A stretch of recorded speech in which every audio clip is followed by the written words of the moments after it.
Large Image became a member. Large Image celebrates 46 months of membership. Banana, banana, banana, banana, banana.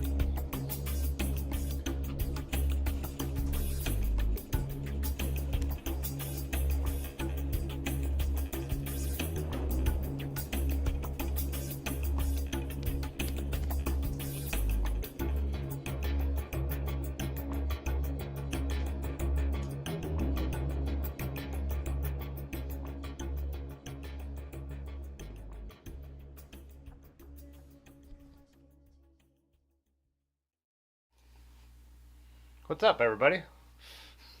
We're talking amongst ourselves. Actually, about your comments. No snow in Honolulu. Oh, yeah, no snow in Honolulu. Big surprise. Where'd that middle finger come from? Where do you see a middle finger? In my pocket. Oh, the Honolulu. Yeah. What's up, Nate? What's up, Pudgy? He's right here. So, do we call you your real name, or do we stick with screen name? They only know you as Pudgy Pedal Pusher. It's true. Yeah, so why change now? And Ben tends to be a little confusing around these parts. Yeah, I know. Yeah. I already have to call the person I hang out with 5 times a week a screen name that I never call him in real life. So, Nate the Great. I don't want to review the bar mitts until I get to ride them in the teens, like much colder weather. So I'm waiting. This time of year, they're always going to feel good. Yeah, they have so far, though. Yeah. The only thing I would say is it's one thing that Large Marge was saying is since we ride places and leave our bikes outside, that could be the downfall of bar mitts sometimes, because then your bars, instead of radiating the warmth from in your apartment or your house, are now radiating cold, and it's up to your hands to reheat that space. I wonder why nobody's made some that you just zip the backs up and you could leave a little hand warmer in. We rode out to, and we got the snowstorm out to Kent, and it started snowing really hard and it was cold. And initially I had stuffed my extra gloves that I was wearing underneath in there to keep the air wouldn't just cool down. But mine on the gunner's bars have enough of a tilt that the snow was going in there, so I went out and grabbed them. Second guessed myself too about them sitting out in the cold, then everything being cold. But yeah. What's up? Is that Miguel? Miguel Langle? Angel. Oh, Miguel, yeah. Yeah, Miguel Angel. Miguel Angel. Yeah. Those are actually my old Sora levers. So Shimano Soras, they're the Soras and Tiagras are mechanical brakes for flat bars, or it has a flat bar option, but they're road lever pull, so you can use them with road pull brakes. Yeah, which in that case are the Grotech equals. But yeah, so I had some, what do they call it, Orion? They're just some cheap brand. Some knockoff. Yeah, some cheap brand that I had. The shop had them. They were like $15, I think. And then Pudgy sent me the Sora levers. So. Yeah, they did that when you bought those Ultegra levers off me too. Yeah. What's up, Donald? I know you emailed me, Donald, and I haven't got back yet, but it's still in my inbox. It's still actually talking about that at dinner. Yeah, down to the distilling taste. What is the date of that? Do you remember? We haven't really set anything Ian up. Brandt became a member. Just kind of welcome, Ian. Yeah, thanks, Ian. Is Madonna's Holiday a Christmas song? No. I mean, it's the British use of Christmas. I mean, of holiday, just vacation, right? It just depends on how you. Yeah. She was sitting on Santa's lap. I'm not gonna go any farther until after 10. Yeah. What's up, Woos? Let's see. Bicicleta. Trey's Tacos. It is Festivus today. William LeBron's in here from Detroit. Donald said no snow. Yeah, we got lake effect up here. So everyone who was like even Pudgy and Dylan, everyone's hitting me up like, man, it looks totally different up there. But, yep, all lake effect. So that's why. Yeah, Central didn't get any today. Large Marge, 46 months. Finally became a member. Yeah, finally. No snow in Honolulu. Michigan biker must be on serious vacation. Yeah, that's a good place to have Christmas. Sorry, yeah. What's the festive 500 mileage tomorrow? Me and Aaron are talking that we need to get a good one in, but there's a chance of rain in the morning, so I don't know what time we'll leave. I also don't know what we're doing tomorrow, if you were going to hang out at all before you took off. So. I'm up for whatever. All right. I got at no least plans. grab coffee. Yeah. I don't know. We need to get like The average used to be 38. I'm never going to get 38 on Christmas, so it'd be nice to get like a 50 in. But I also have to be at my sister's around 6. So that's the thing about the festival. That's what makes it hard. You know? Yeah, it's not a slow time of year. Yeah. Salty rider. Yeah, it's slow for work, but it's not slow for other things. Yeah. John Pott down in Australia. Raymond, what's up? Out in Kingston. So I was thinking about that with Australia. The idea of it always being summer for Christmas is just something that my brain doesn't wrap around. Oh yeah. Until I kind of think about it. Yeah. Yeah. It's weird because like you think about all the kind of classic and cult movies and things like that. It's always White Christmas and snowy and cold and like, yeah, it's such a bizarre thing to consider. Where I'm sure it's totally normal. Obviously, grew up with it. Yeah. Well, I mean, that the plot of the second Home Alone that Kevin didn't want to go somewhere warm for Christmas because that ruined the idea of Christmas. And then he followed the wrong There you guy. go, guys. Sup, bros? Santa Cruz, California. I'm That's sure it's also pretty nice a warm down place, there yeah. too. Yeah, again, Ian, thanks for becoming a member. Yeah, at the highest level as well. Whoops. I thought you'd go expensive with the nice brakes. I'm not. Do you really like? I feel like you specifically are somebody who. There are certain things you'll spend on. There are certain things that you just Like I said, those cheap levers. The only thing that was going to happen is they were going to wear out, but they pulled the brakes fine. Like there was no issues with like the way they worked on the brakes. Like I think Paul levers and all that stuff are beautiful. They're just not. I don't think they do anything better. Well, they're going to last longer. And Paul, I'll go ahead and say it. Paul levers aren't comfortable to everybody.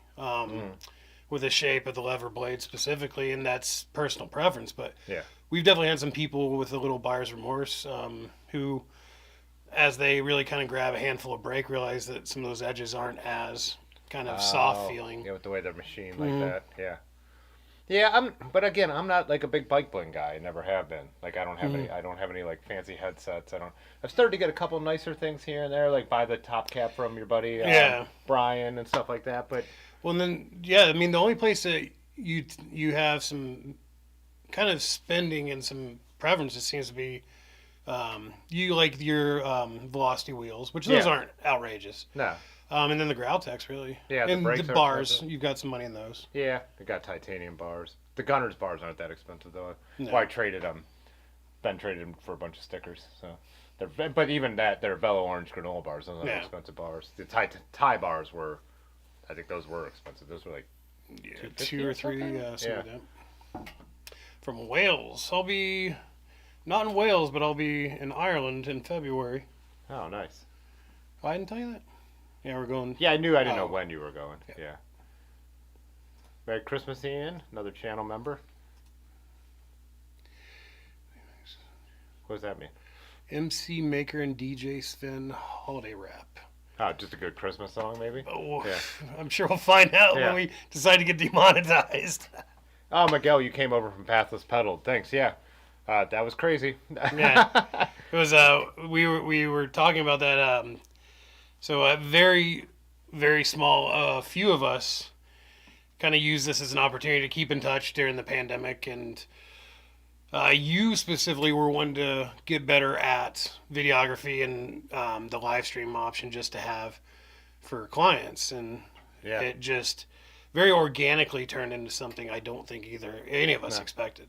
No, I had literally told Aaron, like, when I thought we all thought things would open up way faster, and I was like, but Ohio did pretty quick because we didn't, But it still was a while. But I said if I hit 100 subscribers by the time we're allowed to do anything again, I'll keep doing the weekly YouTube thing. So sucker, think about that. And so just Russ mentioning the channel, like jumped at 300 subscribers, just to give you some context on like my 100 number and how different that is. Well, I remember our 1,000 party. Yeah, 1,000 party. Yeah. And at that point, we thought like that was a big deal, and it is. Yeah. But now it's something that I don't think any of us ever anticipated. No, I never expected people. I got recognized at the grocery store today. Like literally, someone was like, "Oh, Hollywood Fitzwater over here." Yeah. Saw a sick Brompton today. Had a 2x plus a 6-speed internal. Bromptons, you can get lost in the sauce on those and start putting a lot of money. Like, they're always cool. But you see those Bike Fridays that people have got, $6,000 or $7,000 into by the time they're said and done. Yeah, I would love to try one. Like said this before, I've only tried really crappy folding bikes. My dad has a couple of cheap ones someone gave him, and they're still cool, but I know Bromptons are quality. Right. Yeah, and you're gonna get more of a bike riding experience out of that. Tom, up in Canada, what's my favorite mechanical shifting? For drop bar, Shimano. But I would say for everything Shimano for me. me. Yeah, you're right. Mechanical, I will say, I'm not a SRAM fan, but it's the SRAM stuff is fine for mechanical. I just have preferences. I don't like drop bar SRAM mechanical. I don't mind the mountain bike stuff. It doesn't feel that different to me than Shimano. Yeah, the whole double kind of like the little push or the big push. And I think also I think the issue is you've got two very different approaches to the same task. So by nature, you're just going to have people who make a choice. And I said if you probably always used one, it would. Right. But I do think there are some true downsides, and I've said it before. SRAM, you get to the end of the cassette and you push that in and nothing happens. You can't even push the lever on Shimano, so right away you know where you are. That's pretty minor, but whatever. Yeah. Oh yeah, Large had a good year-end review video. Fat bike up in Wyoming. Oh wait, see, this is what happens to me sometimes. Bike Breath, what's up? Also got a nice pathless pedal shout out. Yep. So, is Michigan biker? No. Oh. No, Shane is Shane's down in New York, but he's a good dude. Lots of cool bikes. Very very much a beer connoisseur and fan. Good dude. Yeah. Rainy all day here in San Francisco. Yeah, it's starting to rain here now. Or our car was wet when we went out to dinner, but explained. Will do. Put a word. Oh yeah, gotcha. Yeah, I'll be interested to know too. We're curious how this stream would do tonight because you have no idea with Christmas also having an effect.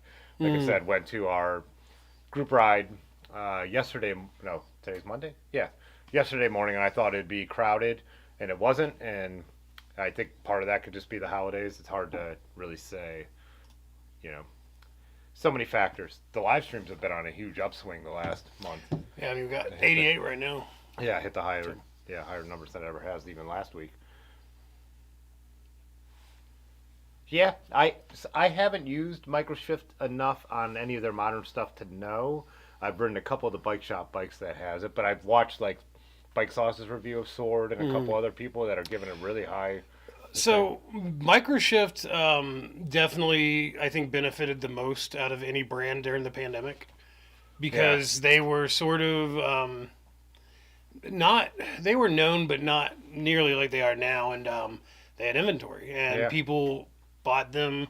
I think a lot of people kind of hesitantly bought them, and a lot of manufacturers actually spec'd them on bikes because they couldn't get other stuff, and people came to realize that it's actually decent, especially for the money. I think that comment, eighth of the price for 90% is good. Obviously, it depends on what level of Shimano or SRAM you're comparing it to. Yeah, and there's also a longevity factor in there.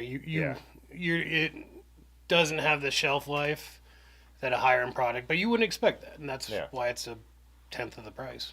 But it seems like they're only getting better. So I think we compared it the other week to third-party lenses. It's like they're only going to get better. So some of those brands you would have bought in the 80s or the 90s, and now it's like now Sigma's just as competitive as others. Dylan, jump in here. What's up? Rock Eastwood, what's up?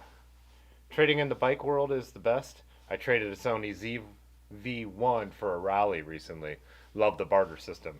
Yeah, I like that in the also like service. I do that my buddy Mike who does graphic design made this shirt, made this bandana, and I'll do the same kind of thing. It's like he needs a new portrait. It's like come over, and then when I need something designed, we could. Half the time we don't know where we actually stand. We're like, it seems like are we both happy? We feel like we're both getting what we need out of this. Yeah, and and it's kind of one of those. It's always going to benefit. He like when he does the shirts, he charges me the rate for the shirts. That makes sense, but because the design work's already been done. But Cowtown, Colorado, Hog Dog, what's up? Oh, Bob B out in Youngstown. We were just talking about Youngstown a lot last night when we were. Where was I? No, yesterday on our group ride. Oh, after the Eddie ride? I was asking Otis if he had ridden out there. I almost always call him Yotis when I'm talking. But Mixing up beyond and notice. yeah. What's up, Dave Geller? How you doing tonight? You do need a lot. Oh, well, it's just your channel name. You can't. They gave you the option. What is it, early in the year about where everyone got a second chance to change their their handle basically. And I decided to leave mine Tim Fitzwater. I'm like, I didn't change it to Fitzwater Cycles. I just left it. Yeah. Well, and there's a waiting period too. So if you change it, like I made this mistake. I was wanting to see if there was a name available, and I accidentally actually made it my name, and then I had to wait for like a week or two to change it back, and so I was like paranoid that somebody's going to take the handle that I was used to having. Oh yeah, that would have. Like the old Sierra Mist Sierra Mist. Did you hear that story? No. The reason why Sierra Mist had to change its name to Starry was there was this influencer with the same name who kept on getting cease and desist from Pepsi. This is a customer telling me, so I could be wrong, but I believe him. Kept on getting cease and desist, and this was their actual name. And then PepsiCo accidentally let their domain name expire, so the influencer bought it, and they offered them whatever they wanted. They would not give it up. Nice. And so they had to change the name to that Starry drink now, which is amazing in my opinion. Yeah, I did not know that at all. David just got done making 6 dozen pierogies. Send some to Akron. Yeah. It feels weird not having Pudgy in the chat. I've got to sort of behave a little more. Yeah, he is the chat. Donated a Buffalo bike. Oh yeah, they're very cool. Yeah, I know GCN does a lot. Doesn't GCN do a lot with them? Oh, you probably don't ever watch GCN. But I don't know, but it's a cool program for sure. Yeah, either way, I definitely seen big channels. Yeah, I could definitely see them doing it even as like a tax write-off. Which when that's the case, I'm totally on board with it. Yeah. What's up, Chris? I believe it. Yeah, Minneapolis. We got a good friend Bailey out there. She was asking if anybody knew if a certain road, I guess it's one that's pretty rough right now, that if she needed studs or not for it. Oh, Big Ozzy out in Tokyo. What's up? That's awesome. I can't remember necessarily if we've ever had anyone jump in from Japan. We've had a handful, but not many. I feel like there's a pretty big time difference as well. Pudgy and Jan, Hind fanboy, Hatfields and McCoys. Truly takes the season. This is what the holiday season does. Is it brings folks together. Oh yeah, I should also talk about this. Oh yeah. Pudgy brought. Let's see if we can get a. Yeah, there we go. Edmonds Oast Brewing. It's a hazy IPA bound by time that is really good from Charleston, South Carolina. Yeah, really, really good. It's lived in my fridge for about 3 or 4 years. Yeah. So I brought it back. I brought back a 4-pack for Tim last time I was down there before my parents moved away from that area, and it dwindled down to 1, but I had to at least save the last one. Save the one. Yeah. So it's actually a coincidence about the Edmund, because this predates having Edmund. Yeah.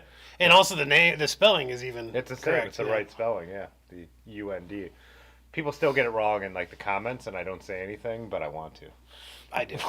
Yeah, you do. Yeah, that's why you're in the chat. What's up, Bicycle Dad? Merry Christmas, Happy Holidays, and everything in between. I thought I just saw Dylan say something about this. Yeah, yeah. Seth did a Buffalo bike vid. They held up good. Nice. Who did I miss? Oh, those bikes are basically indestructible. Yeah, because that's the idea, that they're like actual transportation don't need to be going into a shop, right? Yeah, it's from what I gather, it's basically a super reliable, very functional, purpose-built, like this is to get around on. I didn't have it on live chat. Let's see if I missed anything. Oh, hell. Looks like I'm all good, though. Yeah. We got to get to Edmonds up in Canada. Oh. Is that a bar or restaurant, or what is that? Or maybe the beer. Oh, yeah. Yeah. Yeah, it's 7% alcohol. Yeah, just a really good hazy. And really well balanced. Yeah. Speaking of Edmund, you must have heard us saying his name. Thrifty Frame Builder became a member. Welcome, Thrifty. What kind of frames you build? Yeah, thanks, Thrifty. Yeah, I think I followed him. We're following each other on Instagram, but I can't remember. And he's in the Discord too, right? Too much to keep. I'm so out of it lately. That's what I said in the video, like cocktail flu the last few days and stuff. But Okay, so in Japan, in Tokyo, it's 10:18. I'm assuming in the morning. Going for a ride soon. Beautiful blue winter skies. I'm jealous. We have those beautiful gray, cold skies. I'm looking at Thrifty Frame Builder on Instagram. I should have pulled it up on there, I guess. But we have no Igor Nona tonight. yeah, so I don't got my. Edmund's taking over that spot. Yeah, he's over in Dave's. Oh, I think I still got the camera, so we can still. Oh, he's not quite. He's just messing with that box. Probably wanting to make a bed out of it. Well, I think you found a better option. Yeah. He does like to mess around with everything when I'm trying to do this. That's for sure. Oh, that's what you were just talking about. Yeah, yeah. Because when Terry was coming on to stream at 6, it was 8 o'clock in Tokyo. He did live streams every day when he was in Tokyo. So. Yeah, I think last time I was in Ireland, it was like 1 or 2 in the morning, something like that. Yeah. Yeah, I remember I got up to use the bathroom. I was like, "Huh, I got a notification," because I had the hotel Wi-Fi. Oh. I was like, "I'll hop in." Oh, that's right. Yeah.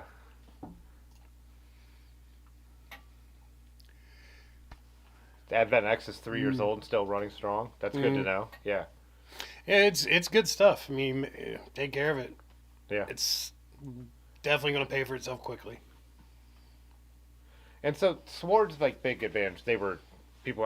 Weren't people saying in the reviews that it was even a slightly better shifting than Advent X? Like, yeah, it was just like it's kind of a tier up. Yeah, that's because they still make the other stuff, right? Yeah, so it's a new tier, not a replacement or anything. Now, it may be more gears too, because I know the whole point of the X and Advent X is a 10-speed. Oh yeah, and I think you're right. It is an 11, right? Yeah, the Sword.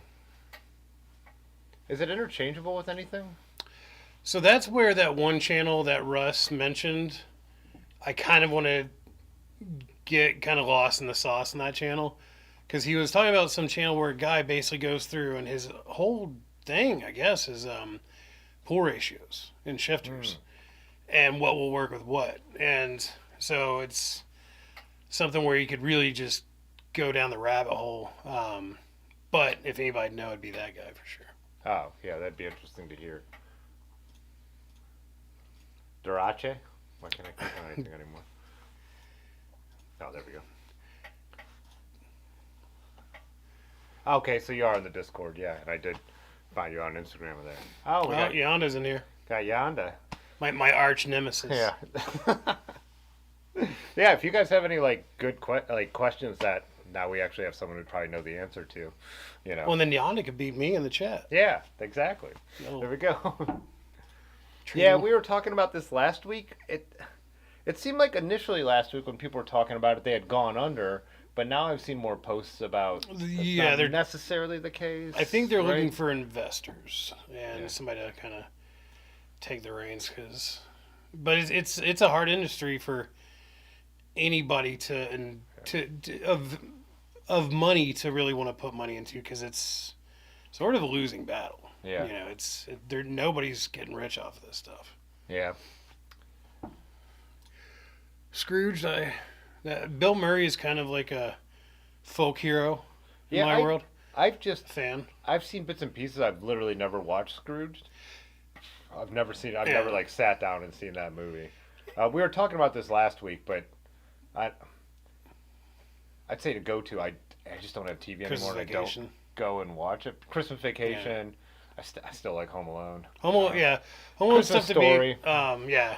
Christmas Story. My favorite. Oh, and see, that one's not mine.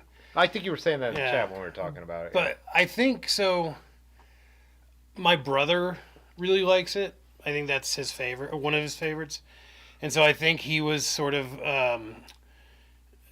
accidentally made it sort of my least favorite, just because he was the guy who binge watched it and stuff like that occasionally when we were younger. Because they would do that 24-hour marathon. We would let it run, and then my dad would finally turn it off. Me and your dad would have got along. Yeah, he doesn't hate it, but like I said, he always has to tell the story because it was shot in Cleveland that when the Santa set was in the old O'Neill's, and he was there when they were building it. Well, and I guess that house, like, if like the owners of that house are not the friendliest to people who want to see it. Oh, well, no, it became so some guy bought it and turned it into the Christmas Story house. At one point, I know, like, before that, it was just people would be driving. And honestly, I kind of get it. Yeah. Like, you know, it's.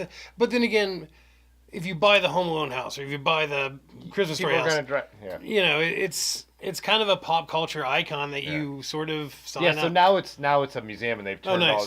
Because it was only the facade, like it was never used. Like, those were all Hollywood sets or whatever. I don't wherever, but now he's turned each room so it looks like things from the Christmas Story movie, like the leg lamps in the window and all that stuff. But what's up, Dimitri? No snow out there in Colorado, right? Yeah. I guess it depends on where in Colorado you're at. Yeah, you didn't miss much yet. We're just chatting. AvidX cassettes are 65 or 45 for the more durable. Oh, so they have two grades of the AvidX for the cassettes. Yeah. MS. What is MS? Oh, Microshift. Yeah. Wow. Yeah, that's what Dylan runs, is the Microshift. The barn? Friction barn, yeah. At least last I knew, and they're fine. Of course, unless you're Uganda. Yeah, Chris, of course. Everyone's singing their praises, then Yonda. It's not XTR. Yeah. But it works. Yonda, have you... I don't know, because I know a lot of the Advent stuff was on even a lot of the QBP bikes during the pandemic, right? Yep. Even the Surveys. Yeah, they started OEMing on Salsa and stuff Journeyman. Like and so here's the thing I will say. With the Advent stuff, there are some misses. More so than what you would see with other brands. Not often, but when they're off, they're pretty bad. So you just mean manufacturing tolerance? Yeah. So you could get a bad set. Yes. Or you could get a really good set. Yeah, because we've definitely, on a rare occasion, had to swap out a derailleur or a shifter or something like that just wasn't working properly. But again, it was not it was not enough to make us really question if we should continue using them. And for how cheap they are, we just dealt with it. And during the pandemic, you didn't have any other options. So yeah, that was all you could get. They're both 10 speeds and they're both interchangeable with each other. The sword shifters are for dropper bars. You mean drop bars? So maybe they're just like their version of STIs. Yeah, I guess so. But no, there's Adventist drop bar. 10 speed? Yeah, right? No, it's not?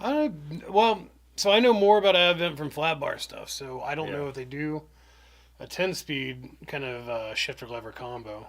But with those also, there's so much going on. Like, it could be that they finally have a hydraulic brake option with them instead of mechanical brake. There's stuff kind of all over the place with drop bar shifter levers. Richie's taking somebody. Oh, you're done with drop bars, going to something sweep. What are butterfly bars? Do you know what butterfly bars are?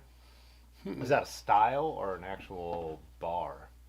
Oh man, if I type in butterfly bars, that's not going to give me any. That's not a Google search. That's going to be the Blue Moon. Yeah. I'd be curious what the butterfly bars were, but yeah, that's what I showed in the last video. I just picked up a set of bars that I think I'm going to swap out onto the Gunner, and they're not that different at all. But I just realized on my snow bike I want sweep bars too, because I really like the corner bars, but flip them upside down. I've talked about that. But even with the happy stem, just being that 90s mountain bike geometry, you're still diving out. And now that I'm used to riding the gun around, I'm like, why am I riding a winter bike forward? I just don't need this. And then I'm going to do like a 3-bike swap, so the corner bars will end up on something else. And and basically the only reason to take those bars off the Gunner and put the ones on there is just to try something different. And when I was picking them up from Otis yesterday, I was saying, I also feel like I'm at the point with the channel where it's like just having like trying something different to have another opinion. Well, yeah, I mean, it'll give you content. Yeah, and the really well. I wouldn't do it. I wasn't going to do it they were too close to the Velo Orange bars to just buy them and take those off. But then once I knew I had another use for the Velo Orange bars, then I'm like, now I could justify it. Yeah. But so they're really similar. They just don't go as far forward as the granola bars.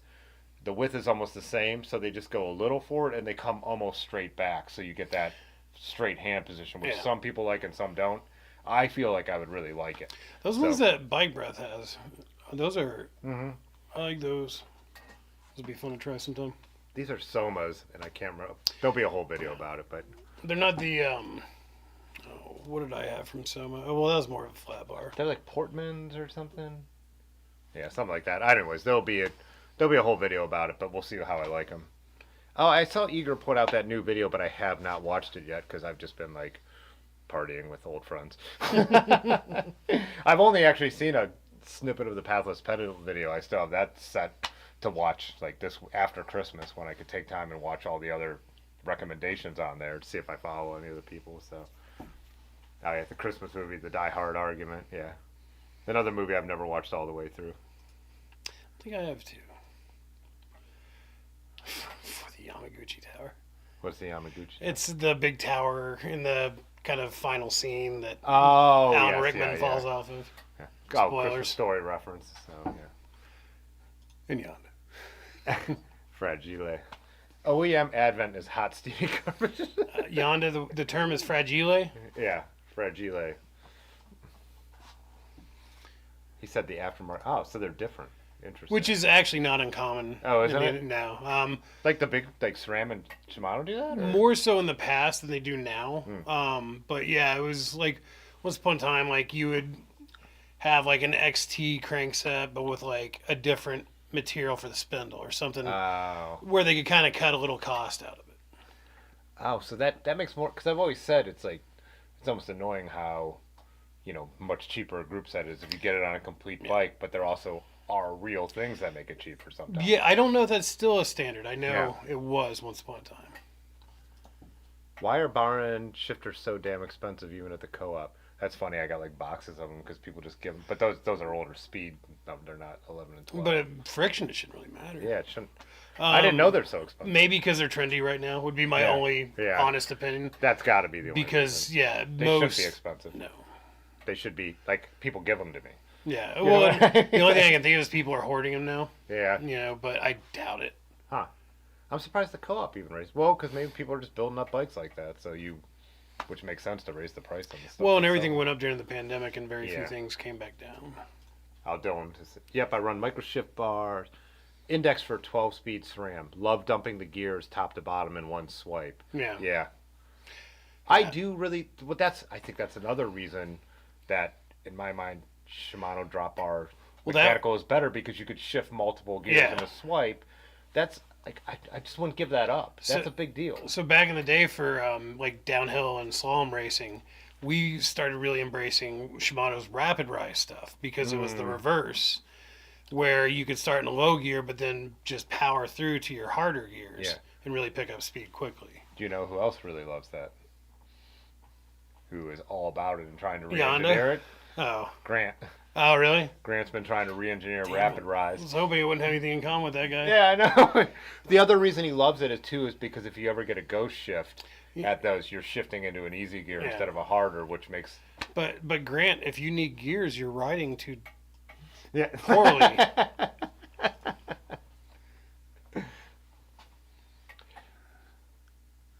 Huh.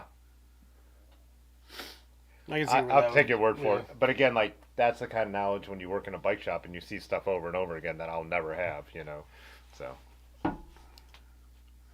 $90 for, man. How many speeds do you need? Well, if it's friction, the only ones that, because Russ makes those expensive ones with Mary Sales makes them. But he. Talking about the ones that go like on the side of the drop bar lever? No, they're just like regular brifters, but they have they pull way more cable, so they work really well with like you could use them with modern group sets. Whereas if you You try to need a put little very more pull. vintage friction ones, you could run out of cable pull and not get across Yeah. the whole range. Is the whole thing. It's yeah. He helped design them with Mary Sales, but they're boutique and they're expensive. They'd be more than I think they're more than $90.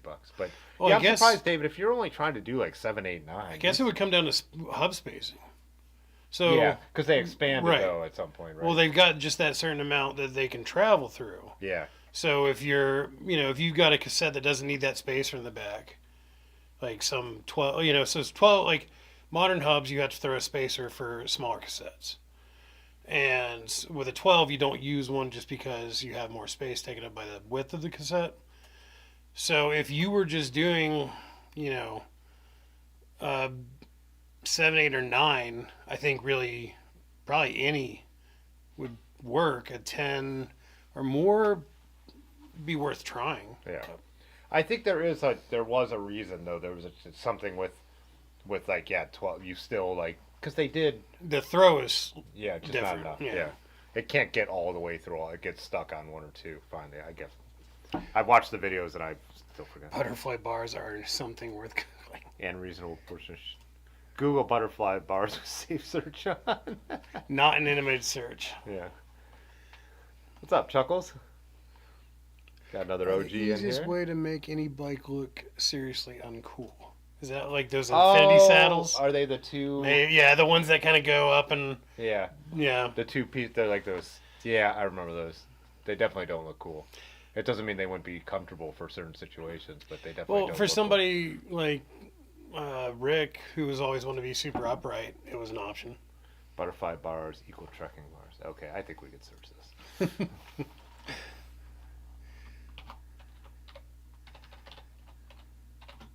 Did I?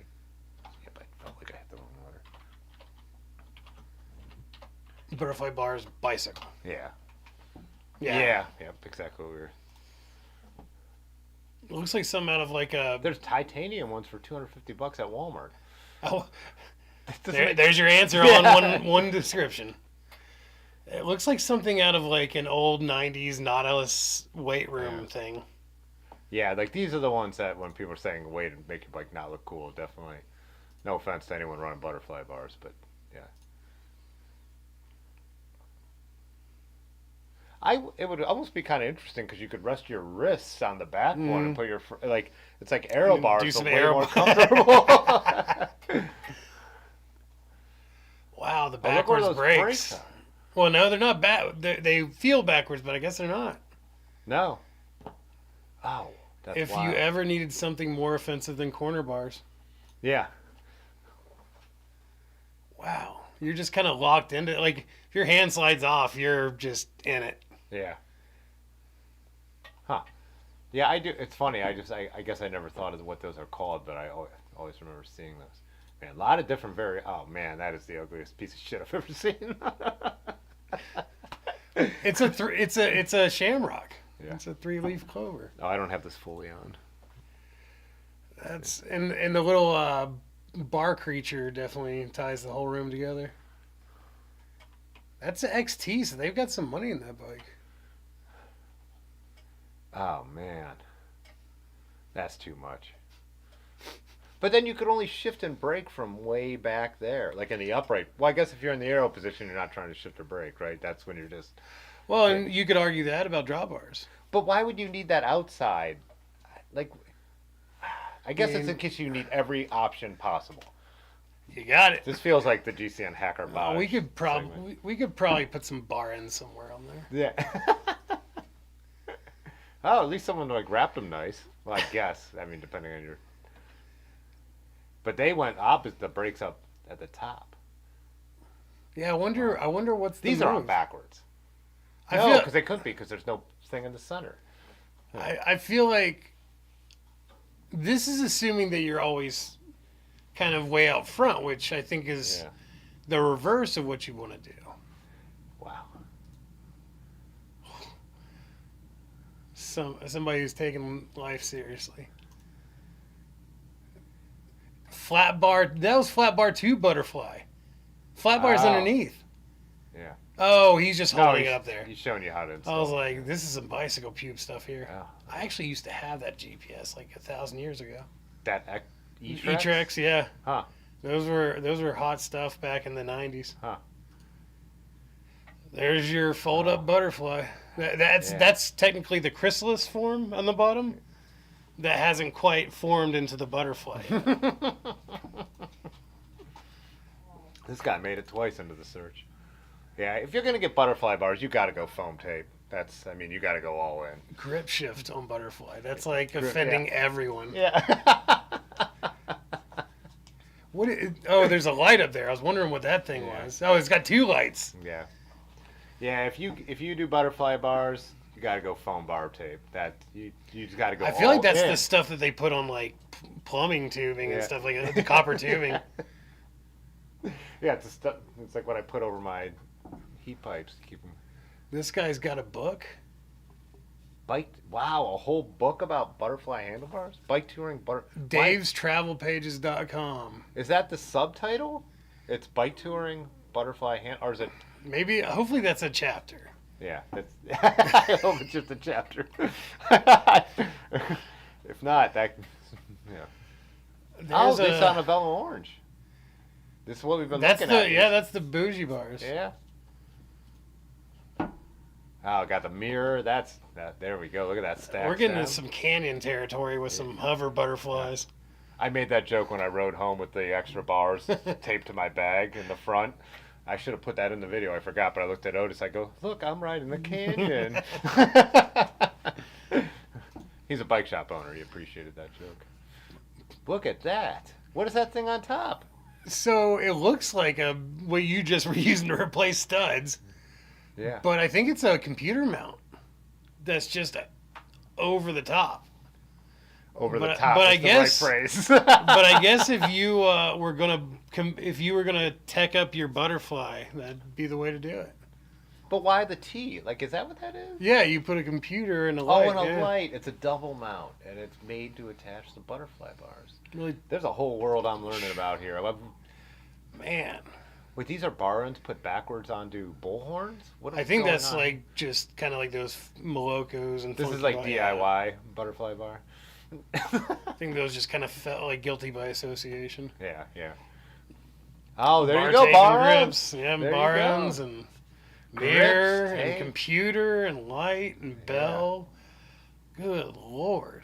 Look at those shifters. Yeah. Which ones? There's like 7 of them on there. Oh, this is the best category we've ever done. So, true story, my Haro, that I had as a kid, yeah. For a while the Haros were getting spec'd with these, and I had those on there, and it was the first thing that got switched. Is that a hydraulic brake reservoir? Yep. Shimano. Huh. So what is... I can only imagine what's happening in the chat, but... Oh man, this guy should stack some more spacers in here. Careful, Rick might be watching. Yeah, yeah, he might be lurking. He was about to say Merry Christmas and come back with that. Then he just made that joke. Should you use them? I know my opinion. Yeah. Oh, look at that graphic. Yeah. That's how fast they go. Yeah, that's how fast. And they take you to the top of Hawaii where Michigan Biker is. Maybe that was his bike. Yeah, you never know. Wow. Wow. The ergon grip. Yeah. That dude is comfy. He's got a seat the size of that Randonneur bag. Why does he have the bike computer when he has a compass? He could tell exactly where he's going. Redundancy, man. Is that a bell? No, that's a compass and a bell. Wow, combo. It's a Belpus. What's the lock underneath the map? To keep somebody from taking your Randonneur bag. Oh, gotcha. Because they can't get through plastic. Yeah. Yep. How would they ever get those off those butterfly bars anyways? I think nobody's gonna. I don't know too many people approaching that bike like, I'm gonna steal something off that. Those bars. Man, down the rabbit hole we go. All right, oh wait, I can't stop. What is those are drop bar levers. So that's for a speed butterfly, a Peregrine butter falcon that is really good at diving. There's no way that could. How would you shift those? So, your hands aren't. You're pushing down like this. So true story. For a brief point in time, Shimano mountain bikes had shifter lever combos based on Oh, STIs. yes. And I it was have- kind of, yeah. it was a cleaner version, but not much different functionality than that, and nobody liked them. Yeah. We got to see what the chat's saying. We've really Oh, that's right. The swords are internal, like STIs. Gotcha. Oh, and Bike Press are the SimWorks Fun 3 bars. Okay, yeah. Butterfly bars are a gateway to upside down drop bars. Absolutely. Oh man. The H bar, is that a Jones bar? Yes. Yeah. Yeah, and those are a little more not ridiculous. Yeah, a little more. They would be on. Yeah. Well, I wouldn't make fun of somebody as much. We're not gonna like when Dylan had them. Yeah, we're not gonna flip through 30 photos of H bars. Jay Dandy. Best comment yet. The bar and shifters at the car are expensive because I priced. But Jay Daniel will say a set of his for a good price. Violent Christmas. I don't. Is that must be a horror Christmas movie? Oh yeah, it came out like a year or two ago, and it was like, yeah, basically a horror Christmas movie. Better to be cool than look cool. Yeah, and again, like man, if that stuff works for you, it's just. Well, yeah, if it's what you like, jokes aside, run it. Yeah, run it. If it's gonna let you ride your bike or make you ride your bike, yeah, that's all that matters. If we showed like 10 people's bikes in here that are actually in the chat, I'm sorry. But also, you gotta have some kind of self-respect. Need different bars for my 29er S box. Must be a gearbox. Yeah. I love, so for kind of alt style, I'm not into super sweet backs, but I do really like the Tumbleweed Persuaders. I actually got my first set from Dylan, and then I picked up a few more. And yeah, they're great. They're fun. They used to offer them in steel, which had some nice compliance for me at least, because I'm not light. But now they're all coming in aluminum, but they're still the same bends and clamp and all that. Oh, so just almost like a little rise, little sweep. Yeah, and you can get different sweeps in them. Oh yeah, I see. Yeah, it has 30-degree angles. Yeah. And I'm pretty sure I got the 30s. Oh, there's the two angles. Yeah.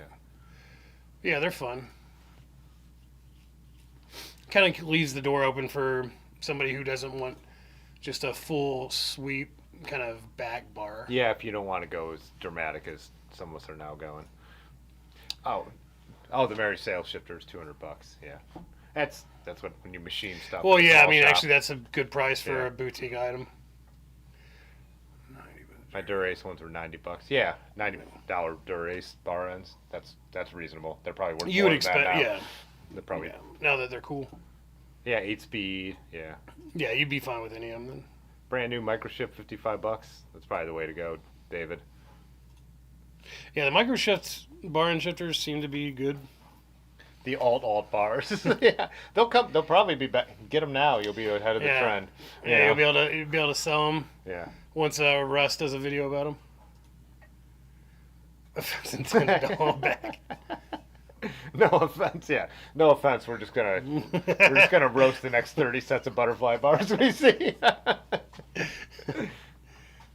I need to put up the Jones H bars. So it's basically a big sweep bag, but then it's got the back loop behind it. Oh, yes. I'm trying to think if I know anyone who has them. Dylan had a set for a while on his. What was he running that on? His. That tie bike he had. Yep. You know how long it took me to realize that's where that switch is over there. Yeah. And don't they make a bag that fits like perfectly in there? Yeah, and I think they've got like a tie version and a alloy version, but I'm not certain. And people get really overcomplicated trying to tape the middle section of those. What is there's another bar that's almost just like that competes with the H bar, right? Probably. Yeah. I mean, I imagine there's quite a few at this point because there's money to be made. Oh, there we go. One with the bag in it. Yeah. They definitely look better than butterfly bars. There's no doubt about it. I'm sorry. I'm not just being trendy and being cool. They're just better. They look better. I want to hold the side of those bars like a bus steering wheel. Yeah, Need to get the little ball. Yeah, they are like. Yeah. All right, these are all what was happening while we were zoned out on that. They are sold because of the malt. Yeah, I get it. I also said the one thing though, like when I switched to the wider sweeps or like the more swept back bars, I'm like, I thought I was gonna miss all the hand positions from drops, and I'm like, no, I'm just comfortable all the time, so I don't need a bunch of hand positions. Well, that's so early days of the channel. We used to go back and forth, drops versus flats, and obviously I come from almost exclusively flat bars and do the opposite, and so it's hard to impress upon me and you because we know what we like, but the idea of like you don't really need a ton of hand positions. Yeah, I'm thinking I'm spending days out on the road. I need all these hand positions, and also at the time I was running bikes like that old Trek that aren't really made for touring, so my hands were hurting here, then here, so yeah.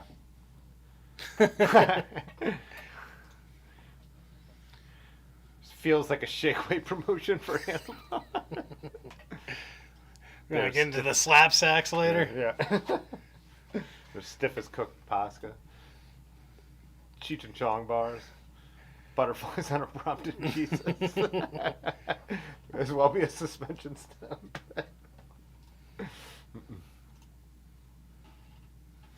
Yeah, that's what you need, a suspension stem. Those old flex stems of the Gervin stem. Pull noodle on butterfly bars. Yeah. Oh yeah, everyone. Cat Eye. Is Cat Eye still in business? Aren't they? Yeah. Yeah, we sell them. Do people still use the like sensor on the wheel with the? Yeah. A lot of them are wireless now, which is nice, but yeah. What's up, Ian? Depends on where we can mount those bars. Like the last, I don't remember where we. So many things. Oh, there's a roll-off shifter on the one. Yeah, crazy bars. Oh yeah, crazy bars. I've seen crazy bars with some pretty interesting setups as well. So yeah. That last butterfly bar had a purse hook. Yeah, trying to give the benefit of the doubt. No, I mean, I could definitely see uses for the butterfly bars. So, like, I mean, someone obviously wrote an entire book about it. It would be the best. It would be the best handlebar. Like when we were kids, and you didn't have your bike, but your buddy did. You had to ride on the handlebars, or you had to ride on the backpacks. Yeah. That would be actually pretty comfy on those, and then the other person could have the outsides. Butterfly guys get all kinds of cash. They do because it's they're saving money. Yeah, they're saving money on their handlebars. Yeah, unless they get the Walmart ones. Yeah, $250 titanium butterfly bars from Walmart. Nothing about that sentence makes sense. If only they were called Iron Butterfly.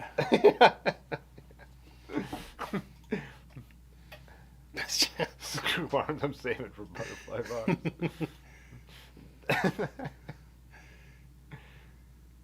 Oh, you know what? They should have cup holders inside those. Ooh. Then you could just be like... Like the ultimate bar bike. Yeah. And then you could give people rides on them. Yeah. Designated butterfly. Oh, 30 is too much on yours now? Wait. So that would be on his Super Pro? Or what? Because he just said he has the other... I mean, it depends on which bike breath we're talking about. We got the Bossy, we got the Super Pro, we got the... Yeah. Oh, yeah, it's true. Yeah, they're great. I like them. I haven't tried the alloy ones. I've had 2 sets of the steel ones. I actually gave one of the steel ones to Yellowbird, and then I still have the other ones. But I really liked them. Osprey bars? Do you know what those ones are? I know what Osprey bags are. Yeah, that's what I'm picturing. The guy we rode with on Sunday had an Osprey hip bag, huh? I've got an Osprey hip bag. It's pretty spiffy. See if it comes up. Osprey is another word that's hard to Google. Okay. Oh, yeah. Yeah, I think... these are Somas. These look like the granola bars. Yeah, but these have rides, don't they? Whiskey kind of has some... Actually, Otis had that on that bike you tried out. Oh, that was the Gunner. Yeah. Yeah. He had... the he has those on something now. Yeah, those go way forward and straight back. I love those. I wanted them. They were too expensive for my... I've got a set of the... those are like $300-$400. They might have been more. Yeah, they're not cheap. These are really similar. I don't know, like size-wise, but Size and bend, who knows? shape-wise, these are pretty similar to the granola bars. Maybe they don't go quite as far forward. And it's a quite as far 25-4, which would actually Yeah. probably be better for you because that's what a lot of your Yeah. stems are. So they used bar ends. They made their own H-bar. To, wow, I That's can't be mad at amazing. that. No, this is good. I would just wrap that. That so you is couldn't some see the good gap. redneck ingenuity. Yeah, they just need to put bar tape there, and you can't tell it's not an H-bar. Huh. Interesting. Like, oh, that's the one that gets the pass. Yeah, I know. That's where we. Now you know where our line is. Oh, did the GDMBR with the H bars? Nice. Oh, they do carbon H bars. Certainly corner bars. I've been Yeah. Now the thing I was saying about the corner bars, which I really like, and I've been enjoying running, it's just the geometry of the bike I have them on that just still makes them too low. And it's funny you said flip them because I was just saying that to Ben Grom, who works at the bike shop, the other Ben. I was like, I wonder if I could flip them, and I forget who it was. A friend of mine did that and said it was great. Oh, and yeah, actually, the end pieces were a great resting point for his thumbs. because I ride with my hands like on Yeah. the brake, like the whole like assembly where the brakes and the shifters. Actually, are a you lot. ride like this. Have you ever noticed that? This is how you ride? Oh, one up and one down sometimes. Yeah. I think that comes out more because I'm filming, but it's Yeah. a habit that started with the Peugeot because those aero bars are so. It's just way too Yeah, much of a it's- drop, and you can't.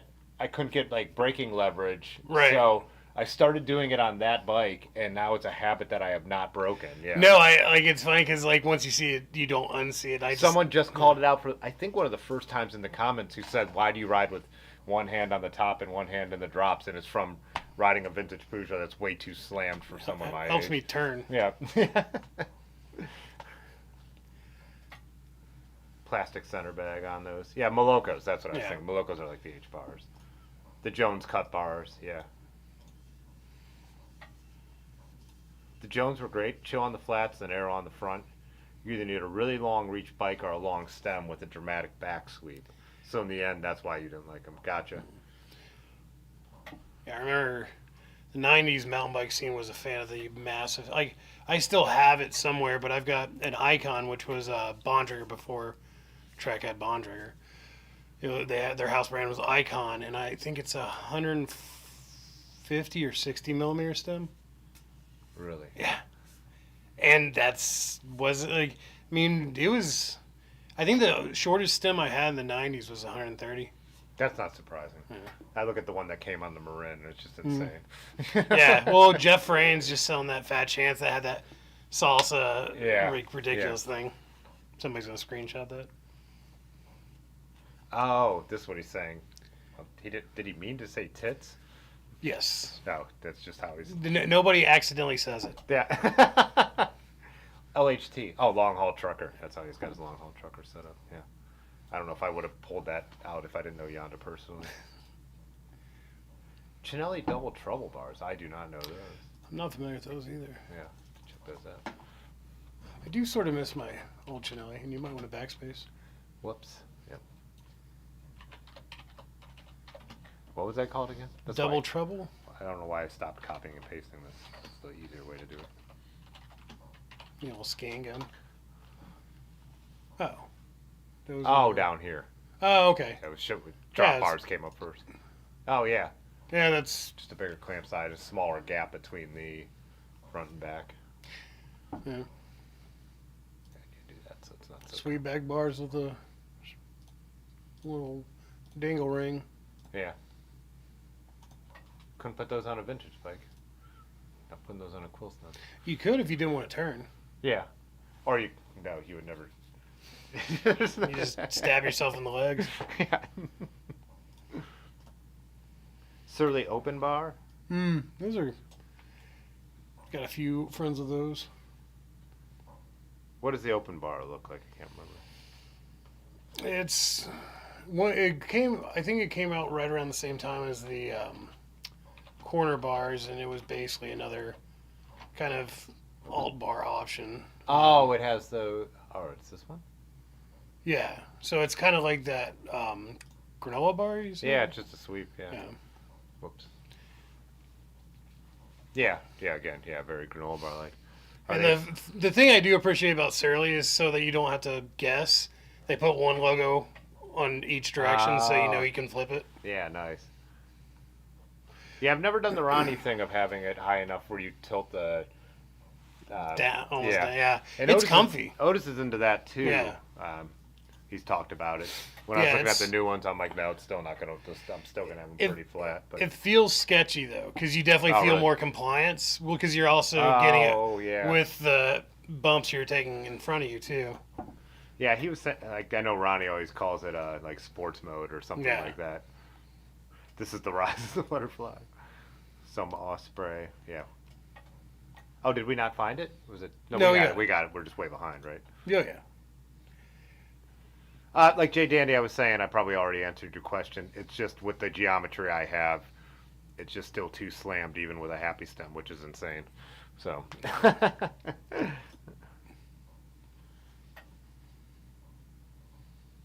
Scott AT4, is that like another version of just a brand of butterfly?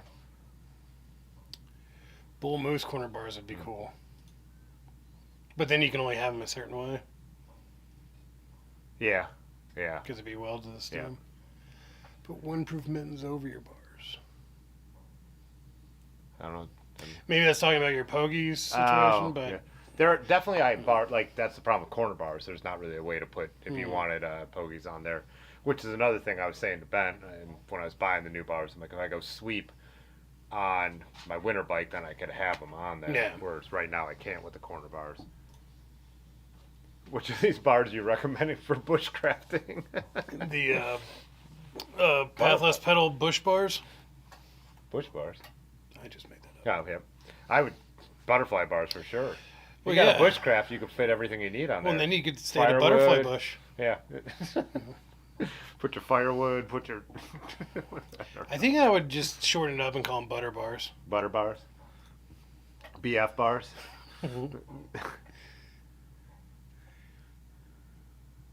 Jones H grips. Ah, H grips. Guess Jones makes grips too. Yeah, I'm totally not familiar with those. I've never, I don't have a pen. Oh, here. Did I get it? No. Yeah, miss a letter there, get a letter there. Oh yeah, they're the long grips that go on. Oh, so you just get extra long. Yeah, because the H bars have such a long, shaft. Yeah, shaft, if you will. Where'd my full screen little thing go? Why can't I don't have that option anymore? That just goes away all of a sudden. Come on, Bing. It's because you use Bing. Yeah, gotta Bing it. Mr. Crosby. It's Christmas, gotta Bing. Exactly. Anyways, they're long. If you can't see that clearly, they're long. About to give up on the corner bars? Yeah, like I said, corner bars I think are still the best way to get the drop bar vibe without spending money on changing your controls. And they're not deep drop, a shallow drop. Yeah, but it's really as far as I know, like one of the only. I'm sure there's a handful of others out there, but the one that's readily available at pretty much any given bike shop. Yeah, and it really would have been if I would have put them on my Trek back in the day, because I was basically riding that with like people like Woody as a road bike. They would have been awesome back then. It's just now I'm just riding this bike in the snow when I'm going 9-10 miles an hour. Yeah. So like, what am I doing with like a faux drop? I don't need it. Like it just it doesn't make sense on that bike. The only time I could see you enjoying it is if there's like a nasty headwind. Yeah. And you can kind of get under it, but you're still not at the, if you're out in the winter and you get a headwind, you're probably just either going to deal with it or go home. Yeah. All right. Merry Christmas, Miguel. Good night. Bye, Miguel. Twinkle toe. We're not going down whatever path that is. We'll wait till you're here next week. The crazy bars are interesting. I'll pull them up in case people don't know what they look like. Yeah, those are the ones that kind of have the horns. Yeah. I've definitely seen people running. See, to me, this is what the Moloko. I think this is more of what the Moloko looks like. Is this one? I clicked on a bad version of this. Let me give you all the pop-ups. Yeah. Yeah, I mean those. I've got some friends who run those on more of kind of adventure bike packing style bikes, and They seem to like them. You know, it's nice to have the different positions. They're wide, so if you are going to take them in the woods, be mindful. You know. It's basically putting it's just having barns welded onto your sweep bars. Right. If you already have a similar type of sweep bar, you can just save some money and get some bar ends and put those where those are at. But if Igor's watching, you should definitely buy those. Yes. It's finally looking for a helmet. Well, cheap $30 rock butt.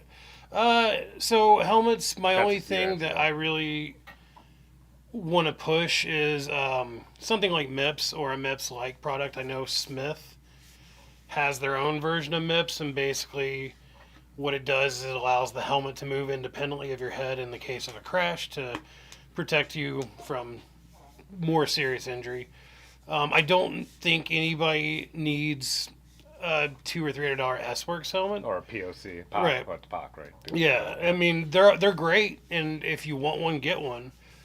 But if you go to most bike shops, they'll have something more budget conscious with a MIPS setup. I will say, and this is not MIPS, but the A-Boost or whatever. Like I have a helmet that my dad gave me because it was required at a bike ride we were doing, and this is probably what a $30 helmet looks like. And the old styrofoams. It's better than nothing, but I think it's probably. I honestly think if you crash in that, it's going to hurt more. Yeah. Because that's just hard styrofoam. If you're going to get a helmet, I mean, spend $50, $60, yeah. Right? I mean, again, like me and Rockies would always like lust after that POC EF helmet. I think I love the low profile. And when we were in New York, Dylan's friend had I can't remember what brand, but super low profile, and you could even pop in the arrow pieces, so it wasn't vented. It looked so rad. It's so unnecessary. But I wouldn't. If you're going to wear a helmet because you're trying to protect yourself, don't use this. I mean, like, spend the extra. If you could spend $30, you could spend $60, right? Yeah. I mean, well, and especially when you factor in what a medical bill would cost. And also, let's talk about like annoying things. This is something you're going to deal with. However much you ride, 5-6 times a week. Does anyone want to have to deal with? I'm all about like those magnetic closures and. I don't even have those in my helmet. Oh, really? And the little twist. Yeah, the twist, almost bump cap style closures. With me doing, like, I have different hats on, like caps on, depending on what I'm doing, and you feel like being able to tighten it, and I just think some of those quality of life things will make your life better. It's quality of life. That's what that term means, you know. But so yeah, you don't need a $200 helmet, but I would not. This was basically so I could get. Yeah. So I could ride. So because I didn't used to wear a helmet. Yeah. You know? Yeah. But. And also, this isn't going to save you any money because I could, like, look at this. It's all soft. Like, it's going to break. This clasp is going to break. Well, this is going to break. And you're going to spend $30 again. Just spend the $60. And one thing to consider, too, is it's like when it's the old style styrofoam helmet that's super hard styrofoam. It's the same reason why. Rigot have subscribed to the channel. Thanks, Rigo. I hope that's Rigoberto Oran, by the way. Sounds roady. He was a rider who just retired this year from EF, anyways. Roadie. Yeah, roadie. Yeah, so like, I guess what I say about the hard styrofoam helmets is like, would you ride a wooden helmet? You know, because like when you hit the ground, it's going to feel about the same. Yeah. But you know, any helmet's going to be somewhat better than no helmet. Yeah. But there are decent budget options. Definitely don't need a $200 helmet. Get the better helmet, yeah. Chris has around $150. I think you could still be coming closer to 100 and even below, but you know, yeah. Carbon and TI corner bars on Ali. Yeah, who bought those? Someone. I don't know, but it might have been Summit Perry bought like AliExpress corner bars that were lightweight. It was a while ago. It was right after. Hopefully, he's very lightweight too. Yeah, he's not. It's not giant, but yeah. Yeah, I don't trust sketchy bars, and I have scars for that reason. Like I said, I pulled out those carbon bars a bunch of times. Every bike mechanic I knew said you're gonna get a new smile if you keep riding with those. Oh well, your cranks too. I always told you that a few years ago. Yeah. When your feet found each other. Yep. Yeah. Exactly. That was so weird. That happened to a lot of them. Yeah. I found a machine shop that helped me tighten it down real quick so I could get where I was going. But yeah. A Surly 2-liter bag that fits into Joan H bars. Nice. Probably cheaper too. And again, the problem is, I bet there are a lot of cheap carbon things coming out now that are fine, but how do you know? Right. That's the problem. Yeah, it's that's the nice thing about some of the frames is like you typically figure out what, like bear claw.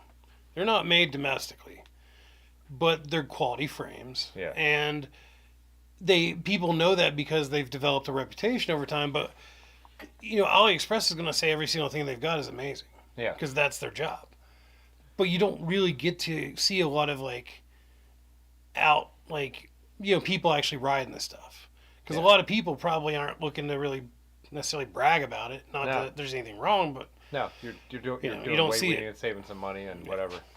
But yeah, no one's gonna say like, oh, they broke. They're not. It's not gonna be, balancing bike life. The thing about that doesn't matter because hitting your head on concrete is hitting your head on concrete. You don't need a good helmet because you're not. I mean, I get there's extra features for mountain bikers because if you're doing extreme mountain biking. Right. But getting hit by a car where helmets might not even be a. So here's my only thoughts on that, because I understand why that would make sense to people, but here's the thing: when I am doing hard mountain biking, I'm better off because I'm accepting the fact that a crash is a reality. Yeah. Whereas if I'm on the bike path and all of a sudden I wreck, I've never expected that. Yep. And so that's my only real kind of rebuttal to that. Yeah, we were riding the North Bend Rail Trail, and a piece of metal that was sticking out, a little piece of concrete caught Erin's foot. Yeah. We had taken our helmets off because it was like 90 degrees, and we're on a rail trail, and she went from 15 miles an hour to 0 miles an hour. I mean, dislocated her pinky. Thank God didn't hit her head. But that's the thing. It doesn't. Yeah, it's different. Yeah. I've never had any helmets with MIPS, but I wouldn't recommend against it. I just haven't. But Alex said he got a POC spin for $95. Nice. You can find them on sale here and there. That's what you got to. They just don't fit my head right. Because they're made for Colombian mountain climbers. Apparently, they're not the size I am. I guess. Like ordering a large Rafa piece of gear. Yeah, exactly. Doesn't fit me. Fits a sausage. Yeah. Yeah, I mean, the helmet you're going to wear is going to be the best helmet you can have. Yeah. Hopefully, it's a quality helmet in addition. Yeah, I just disagree with the mountain biking argument, like we just said. But we could also be. It's up to you. Yeah, I also didn't wear helmets forever, so. Yep, some of my hardest falls were under stupid. Yep. I use the same rest. Fair enough. Well, if it ain't broke, don't fix it. Yeah. Whoops. Yeah, with the MIPS. Getting the slide, yeah. Yeah, I know, same, man. I'm not spending that money, but I do like it. Like,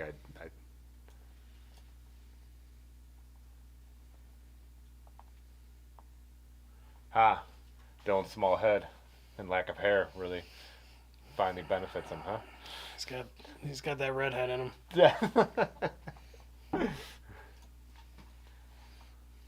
Yeah, and again, I'm not even a helmet Nazi. Like like I've said, I'm just saying I don't buy the argument that if you're not doing extreme stuff, you don't need a good helmet. Just if you're going to wear a helmet that's going to actually work. Like I said, if you're doing extreme stuff, you're thinking it's in your mind, and you're probably going to crash safer, if that makes any sense. Yeah. But we could talk about that all night. Yeah. Alex, yes, I'll agree. Bear claw, yeah, I'll agree with that. But here's the thing, Alex. Jason is very, very clear that those have a lightweight weight limit on them, and he will not budge on it. Yeah, because they're like just like how Cross says, this is not a mountain right. Yeah, so Bear Claw does a titanium fork. Yeah, has a titanium fork, and it's got a significantly lower weight limit than their frames, and that's for that reason.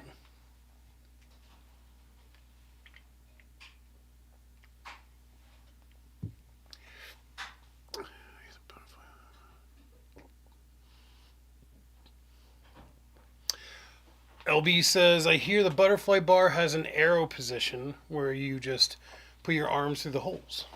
I believe it. And then you can grab leaves as you're riding a nutmeg. Yeah, Oh, exactly. you could two-handed. Yep. That opens up both hands. That's a great idea. Oh, thank you, Greg. Oh, Greg, you forgot to put the words in. But didn't you guys tell me Well, it's no, complicated? he sent you a super sticker. Oh, or this whatever. is sticker. So that's what Yeah. the big box with the guy flying. Yeah. So there's shats and stickers. Ah, gotcha. Thanks, Greg. Appreciate it. It's not like poor Travis back in the day, desperately wanting to send a super chat and always messing it up. Yeah, and it's funny because I always like do something different. Like even when I'm watching another stream and I donate, I never do super chat, so I've never seen what the back end looks like. But isn't it something how you have to put the text in then super chat? And if you super chat first, it doesn't go. So you pick a price and it gives you a certain amount of letters, Yeah. and then you fill it in and then send it. And if it is okayed by the censor gods, then it'll prompt you to pay your dues.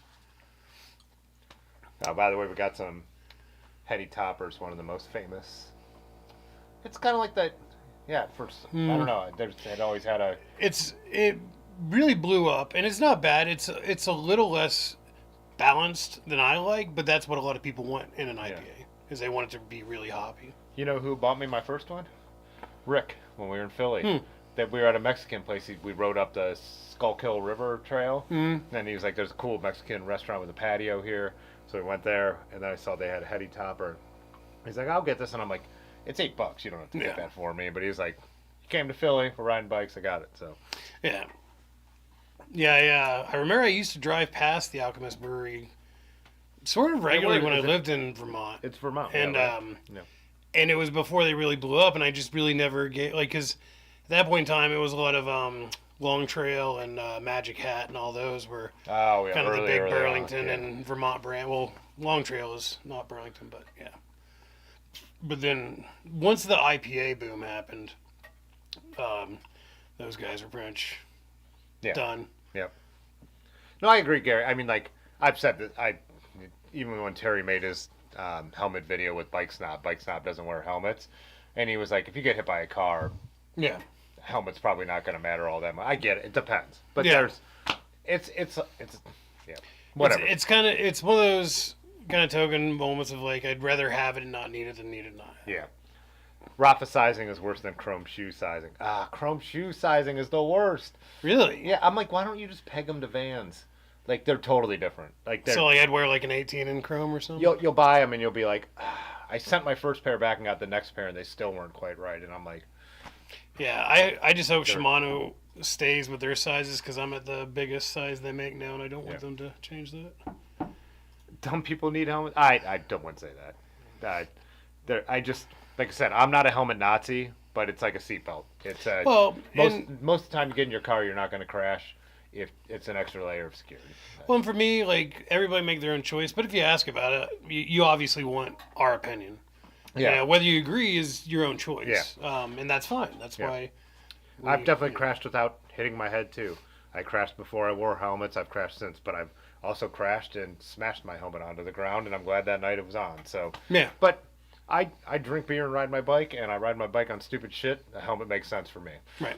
No, totally. And and for me, depending on the ride, if I'm on a bike path on a super hot day, I'll probably be out there in some Bedrock sandals and a cap. Yeah. And is that me being as safe as possible? No. But then if you see me somewhere else, I might be wearing a full face helmet and body armor. It just depends. Like I pick and choose. And I'm not going to say I always do everything the right way. No. But, I try to make an educated decision and go with it. I forgot mine at Road Apple one year, and it's a gravel race. That is a time I would wear a helmet. Right. I forgot it, and I rode it anyways, But, I would not do a gravel race with hills without a helmet on intentionally. Well, I ride down to the store sometimes, and I don't throw it on. I usually do, though. I'm like 95% helmeted now. But bike tours are the time where I usually take them off for a while. I'm on a rail trail. I'll see Jen or Balls Ballsy in Crocs and a cap riding some of the sketchiest stuff in Connecticut, and a lot of those guys. That's just her jam. It's fine. It's their choice. I do when people get mad about you not wearing it, like people have commented on bike touring videos because Brad didn't have his on. And I'm like, get out of here. Like, it has nothing to do with you. Like, it has... Well, and, it's different, like, if somebody is asking an opinion. Yeah, that's a venue to present your opinion. This is what we're doing here. We're talking about it. Yeah. The only time I don't go with that kind of school of thought is once I saw somebody riding Horns Hill without a helmet. We collectively, and this is a local spot in Ohio that's kind of the closest thing Central Ohio wise to kind of downhill and enduro riding. Yeah. Where it's just too risky. Like you go there sort of expecting to crash. That's what even Terry B said that after. I mean, he's made that video about like a whole like, and I see him riding without one all the time. I heard him say on one of his live streams, he was like, "I will not mountain bike with you if you don't wear a helmet mountain biking." It's a totally different world. Doing extreme sports is the time when you wear protection. Like, and I think that sort of in some ways validates balancing bike life's feelings. Yeah. So we're kind of circling back to a degree, but I just feel if you're going to wear one, you might as well wear a reasonable one. That's my point. Yeah. It's not like, if you're going to wear one, get a decent one. If you're not going to wear one, that's your choice. Yeah. And if you go into a bike shop with a certain budget, they'll work with you. Yeah. And most of the ones you're going to find at a reputable bike shop are going to be fine. Yeah. What's up, Gary? Merry Christmas. Moves. Oh, nice. That was Big Ozzy was from Japan, right? Yep. Have a good holiday, man. Enjoy your bike ride, too. Winter jacket? It depends. I'm a layer guy, so I don't have a winter jacket recommendation because my best winter jacket is my super light windbreaker that goes over my... Well, it's also such a regional thing. Yeah. Yeah, what temperature. And even within this state, like the jacket that's good for Donald in Cincy is not good for me or not good for, Yeah. That's a tough call. I mean, depending on what your weather's like, it's definitely... Whoa. It's the biggest... Rocky super chatted $50. Merry Christmas, my dude. Gotta run, but thanks for all the inspiration in 24. Wow. That's you, awesome. Rocky Eastwood. Yeah, appreciate it. Yep. Gotta have me on chats more often. Yeah. Yep. Yeah, so it just depends. And I carry like a really nice down jacket now. I used to carry a cheap down jacket, and it's that thing. If I get a flat, I need to change it. I have something to throw on. Yeah. But yeah. To me, though, if I had said best winter jacket is a good windbreaker over whatever layers you need. I mean, for me, the base layers are always going to be more important than the outer layer.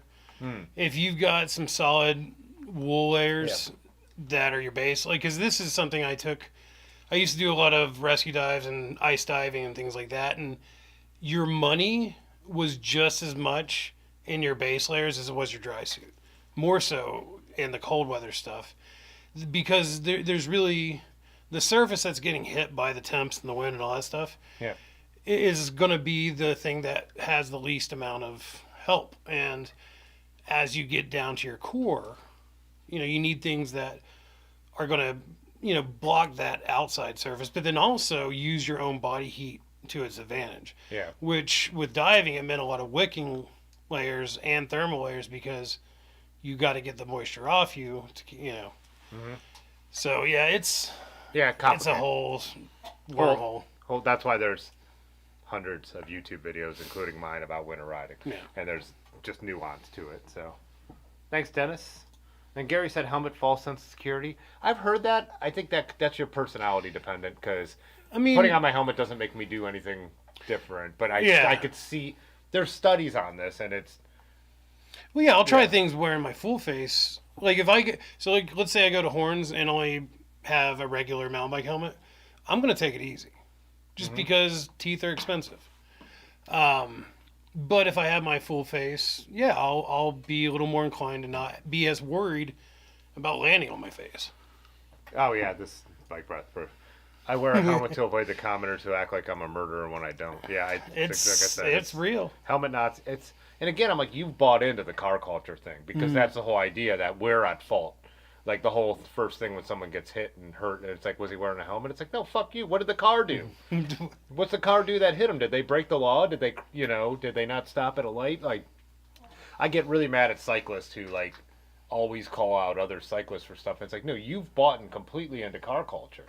Like, you're not on our side. So. Yeah. Well, and I think the biggest piece to that is I think it kind of goes back to what you're saying. It's a personality trait. Like there are some people who, like to a degree, will be a little more confident depending on the helmet, but if they're sort of traditional style helmets, I don't see that being a big confidence booster. Yeah. Like putting on a full face and some goggles, like because that really kind of straps you in. Yeah. But again, you're talking about doing an extreme sport, not Yeah. going out for a bike ride. So, yeah. Is a head gun. Wear them? I don't know, man. More of a raw dogger myself. Sheepskin. Yeah. Is that even the thing still? I wonder. Oh, Bike Bus said he's joking. He's had a concussion and he wears them almost all the time. Yeah, I get it. And my parents... Good role modeling. Yeah, my parents... When we were kids, they never had us wear them. No one did. It was the 80s. Well, when we were kids, they didn't really exist. Yeah. I mean... And I remember my dad making fun of the neighbor kids, like walking out in the driveway with helmets on when they were like 4 and 5, and I was like a teenager. But he also now always wears a helmet when he rides his bike because,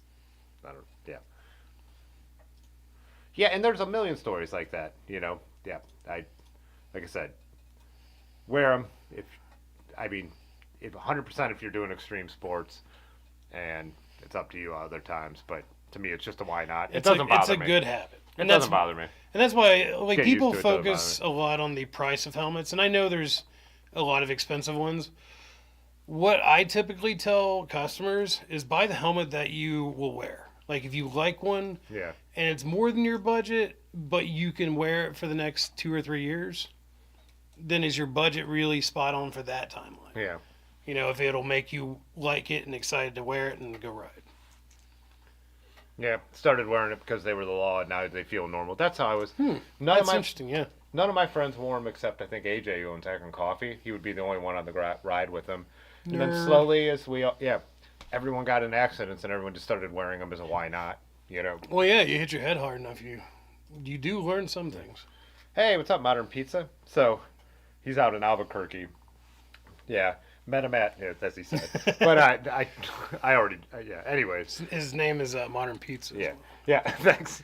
Met him at Higher Ground and Nutmeg. Oh, wow. A year ago. But then when I was doing that work trip where we were traveling through that part of the country. Oh, you guys linked He up? hit me up and I'm like, I don't think we're going to stop there. And then if we're looking, there's nowhere else to get lunch. And then we're like, I guess we're stopping in Albuquerque. So I DM him on Instagram and I'm like, where's the best spot to eat in Albuquerque? And so he told me that he's like, what time will you be here? And he's like, I could sneak out for lunch. So we were able to get lunch together. But all my work crew, they're like, so how long have you guys known each other? We're like, 3 weeks. Which is just so great. So that's the weird thing about like those events is like it's you gain lifelong friends. Yeah. Like you not even on purpose. Yep. Stay connected. You had like a shared experience. So it's weird. William LeBron, so I usually notice right away, but because I always wear a hat, as I'm wearing a hat now, or a bike cap in the summer. So if I, for some reason, say I took a shower or something and I don't have a cap on, then I'll put a cap on and I'll walk out. Take one in the shower with you? No, yeah, that's what I mean. So say I've taken a shower, so I'm not wearing a hat, but then I'm about to go for a bike ride. That's the kind of times I'll forget my helmet because putting the cap on gives me the feeling that I just did it, and then I'll be right down the street and I'll be but there's still some times, like you said, I'm so used to it. I'll be over on the Y Bridge where I'm always crossing, and I reach up and I touch and the helmet's there. I'm like, oh, I'm wearing it. So I'm so used to it that I don't even, so. 1,000 helmets are cool looking helmets. Yeah. My first helmet was a Nutcase, which is kind of a brand that does similar style, cool looking helmets. Yeah, Burn really got into those, with the brims and things like that. Yeah, there's been a bunch of studies too about roadies and people who look confident on the bike. Grant Peterson's talked about the bike shake. If you're feeling uncomfortable about cars too close past, do a little swoopy thing. Do one of those little kid on the bike path things. But I notice that when I ride sweep bar bikes, cars give me way more space than when I ride drop bar bikes. Again, it's just that idea of this is just a dude on a bike as opposed to a cyclist that they hate. So. Yeah, it's a weird culture, and a lot of meme pages have kind of jumped on board with it, and it's kind of I almost want to look at it and be like, you guys can get somebody hurt. Yeah. I know you're joking, but... Oh, no, they will, because that rage is real. Yeah. I feel the same way about local talk radio when I hear them talking about a bike lane going in. I'm like, you're endangering all our lives with your stupid bullshit talk, so...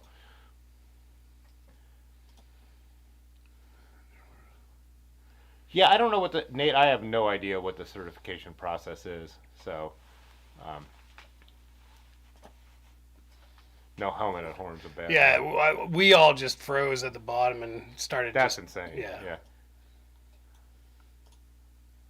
Oh, they're all applauding the $50 super chat. Oh yeah, Dustin Klein did a good winter cycling clothes. Again, his stuff is a little more roadie based. Like he's not a roadie, but he dresses more. He wears cycling clothing. Yeah. I'm not. Well, and he predominantly rides in cities and things like that. So. Yeah, he just. I'm not trying to say it's a roadie scene, but like more of that stuff would apply to his style of riding. Yeah, it really depends on what you like. And then, almost everyone. What's up, Sam? Around here loves merino. So all you need is one German World War I spike helmet. That's so true. For the cars. Yeah. Yeah, I've seen people who go touring and they'll actually have a pool noodle. Yeah. Sticking out the side. I mean, Gary, it's cool. Like I don't take it personally. I don't think we'll ever agree on this topic. And again, I'm not a helmet Nazi, but like full protective bodysuit. If I break my arm, I don't die. If I have a concussion, I could be completely retarded. It's your brain and the rest of your body are different. Yeah, well, you could definitely have permanent brain damage. Look at the next comment. Jay Dandy already said it. Tim's friend, thanks. Yeah, Dylan, little inside joke there. I let mine go too long. My helmets are probably not doing me a good job after a while. Ben finally bought me a new one for my birthday last year, or a year ago already. Trying to hint at it. But also the same thing is like, I also mess them up by like having them at the bar and dropping them on the floor because we've talked about this before, but the certain spots are only made to give in one place one time, and then they're not doing their job. Right. So, and the fact of them just aging, I know it has an effect. I think that's oversold. I think it's the idea. No, I think a helmet will not age as quickly if it's just sitting on a shelf. But the factor in that is, you're sweating in it, you're getting rained on. Breaking down the materials. And so it is, at the end of the day, styrofoam and plastic. Yeah. Which it's the styrofoam that will start softening. And if it can't give, it's not doing any good. Right. So, all right, Cycling Brian, Merry Christmas. Have a good night. Yeah. They did, and now they're compulsory. So. Well, I mean, BMX, freestyle BMX will forever be a divided scene with helmets and helmets because you'll see some people doing the craziest thing. You could, like, I'm talking like off of roofs of buildings into like with no helmet. But then you've got a perfect example of this whole dialogue is a guy named Scotty Kramer, who was easily top 5 in the world at the time, and he was one of those guys who never wore a helmet and knocked himself out. Luckily, he didn't kill himself, but caved in the entire front of his forehead, and has a whole YouTube series that, if you're really curious, is worth checking out with his recovery. Like he started off with a big hybrid bike that he had to, because he had a few sponsors that stuck around. But he had to use these magnetic pedals to hold his feet on the pedals initially and all this stuff. And he's rehabbed himself to be riding okay now and decent. But yeah, it was all due to him not wearing a helmet and going a little too hard. Yeah, and to Sad's point, I watched some of the footage where on mountain stages, the team cars pass Greg LeMond the helmet, he puts it on for the descent, but he hadn't been wearing it the rest of the time, and it's the way it was. I mean, I get it. Things change. We have more knowledge now. Like, if you're doing professional road racing, I do think compulsory helmet use is a good thing. You're going out and going hard, and you're doing you're pushing the sport to the limit. That's not Gary riding his BMX down to the store. You know what I mean? So two different things. Like, Merry Christmas. Merry Christmas, Michael. Yeah. Again, I'm sure. Like I said, I do feel like it's oversold a little bit, but and the only thing I would maybe consider with the idea of moto versus mountain or moto versus bicycle is, and this is just an assumption of mine, but I don't feel like people Motorcycles are sweating as much on average Probably as not. a cyclist, so it might be Yeah. a little less with bike helmets. And like, I know that's not the point you're making, but one of the things that I always wear a cycling cap, which in general, or a lot of times, can keep sweat from getting as much to the Yeah. helmet. But and also everyone's different with that kind of stuff. Like my friend, like Brad, that dude sweats like crazy. That dude sweats in the cold shower. Yeah. I've seen it. Whoops. Thoughts? I think we've Grasshopper. given those. Yeah. Heard of rock gobbler. Not heard of grasshopper. Yeah. Yeah. I mean, like I always say about any kind of traveling thing I want to do. I just only have so many resources. I would love to go everywhere and ride my bike.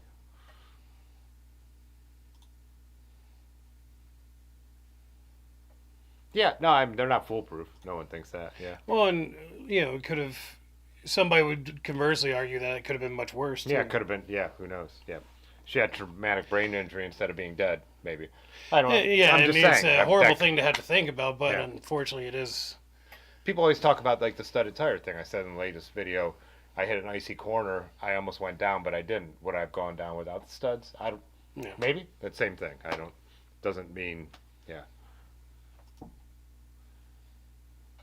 Bike lanes cause traffic. Yeah. Yeah. Again, that is the worst kind of science possible. Just your personal experience, not a big statistical number.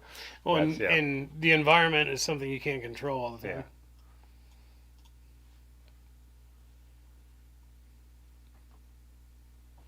Yeah, I wouldn't say you're different to everyone. I mean, I wouldn't assume nobody else here doesn't have a car. So. Oh, huh. Yeah, I guess I've never. Well, I'm lucky because all my stuff gets to come inside, so I guess my helmets aren't. But I'm sure wild temperature fluctuations, they ruin anything. Well, and also Faster. the big killer that I don't do a good job at either is leaving them in your car. Oh, the heat. Yeah, that like superheated would be really bad Yeah. for it. I ride so much from home that I almost never have that situation, but I wouldn't say I never do it. That's when I usually forget my helmet is when I get in a car. So Virginia Tech tests and rates helmets. Yep. Huh. Yeah, they're the kind of foremost tester in the country, as far as I know. And Burn Peak, his not the Virginia Tech video, but he just did a pro helmet video. It was sometime this year. Or maybe it just popped in my feed. I don't know. But his whole point was kind of what I'm saying. He was like, he was just doing dumb shit one day and on a group like a bike party ride or a critical mass. And he decided to grab on. Did you see this one? Mm-mm. So he passed under this like overhang, like an old bank or something. He decided to grab onto it. And then got He tossed. fell off the back, and he's like cracked the back of his head so hard, and he had the helmet on. And he was like, "That is one of those," and it cracked the helmet and everything. And I can't remember, someone else might remember better, but I think he showed it to some doctor who was like, "Oh yeah, that would have been." Well, and he's like, "I do dumb stuff all the time, like seriously dumb, crazy mountain biking stuff." And he's like, "It was the group ride where I didn't used to wear a helmet that I happened to have one Yeah. on." Well, that's the one you're not.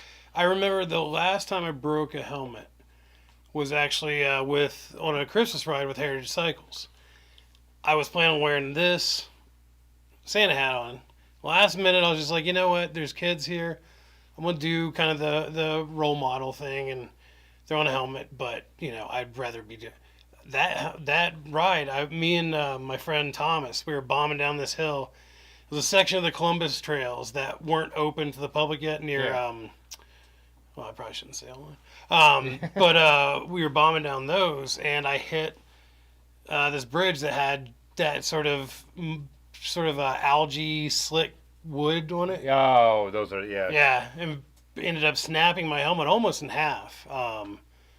But I was fine. I rode back, and I'm sure I was a little concussed, but I, definitely would have been far worse wearing this thing, and I would have ruined my sweet hat. Yeah. Bike breath. Good night.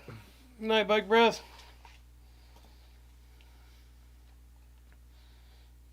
Oh, is that riding the helmet? Wait. Yeah, you don't always have to wear them on trainers. No. Yeah. Yeah, I've never had a full face, but I don't do serious mountain biking, so.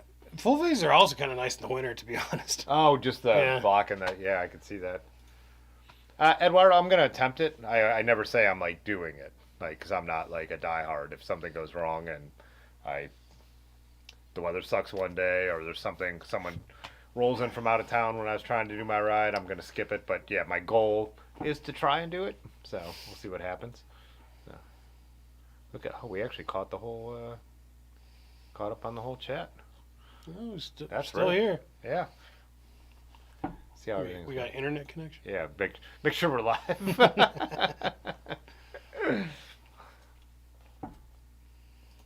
Do you have anything planned for bikes for next year, like bike wise or bike ride wise, or? I need to diversify more this year. I gotta really just focused on the mountain bike stuff, specifically the gravity stuff, and I definitely saw it in my cardio and also just like my mileage. I was just like, wow, like it's kind of a letdown there, and I just need to basically make myself ride more types of bikes and types of riding. But otherwise, yeah, I don't know, just kind of same old. Last year, like I was telling you earlier, the shop I'm a mechanic at, which is cyclotherapy in Springfield, Ohio, we were all just kind of in a funk. I think a lot of us were feeling some burnout and not really feeling the bikes that we had and the trails we were riding. So, yeah, it was a weird thing. We all kind of talked about it at the Christmas get-together on last Monday. And, yeah, hopefully we go after it better next year. I know that's definitely my goal is to try to at least, hit up that Urbana bike path near me like a few times, even though it's pretty boring. It's miles, But otherwise, I think the only in stone ones is getting back to Nutmeg, just because that's a cursed event for me at this point. Yeah. Yeah, seeing those friends and getting to ride some of the home spots again. Then otherwise, a couple trips to Snowshoe. Would be fun to get out here with you guys more. It's really not that bad of a drive. No, and you could also time it to when it. Yeah. Don't do it on don't come back on the. Right on a long weekend or something like that. Yeah, or there's a football game on either end of the state. So yeah, that kind of stuff. But. And then John's definitely wanting to get you guys back down for. Oh yeah. Yeah, we were talking about that. 2 days ago. Get something either in Elm Creek or John Bryan again. Yeah. Allen Creek, you might have to borrow one of my bikes. It's a little bumpier. Oh, gotcha. Yeah. Like I said, I do want to do the John Bryan again just to get ride the trail. Well, and I mentioned that that was one of your kind of caveats to the JB section. Yeah, just because I haven't done it. Yeah. Yeah, we're gonna for here, Dimitri. Our snow's gonna be gone. Like the low tonight isn't even below freezing, so we're going into the 50s this week. So as long as it's not rainy for festive, I'll have a good shot with the. Cause that makes it a lot easier. Cause my, helmet good. Attempted 40 miles tomorrow. Nice, Metroid. Shopanak, greetings from the Delaware Gap, Milford end of the McDade Trail. Man, yeah, ended up being a blast. We loved going out there. That's what we rode before Nutmeg this year. Have a good one, Brian. See ya, Brian. Hey, what's up, Jetsman? Feel like it's been a while. Yeah. A snowboard helmet, very toasty. So the nice thing about those is they got ear flaps too. Like the thing that normally goes the triangle around your ear usually has a little fleece jobby there. That's nice. It's a good one. Match a helmet style to your beer style. You'd be rocking you'd have a bunch of almost fancy helmets and a couple really fancy helmets. Oh, look what Dylan just said. He said Allen Creek is way smoother now. Well, so I haven't been out there since they redid it this year, but they soft launched it I want to say mid to late summer, and a lot of people, because it used to be that stuff you really like back home me, of just rocks and roots that just kind of rattled you. So so I imagine Dylan's much happier out there too. So they did some machining on the trails probably. Well, I guess what Dylan's saying is he just brought in a ton of dirt. Oh. Which is what it needed really.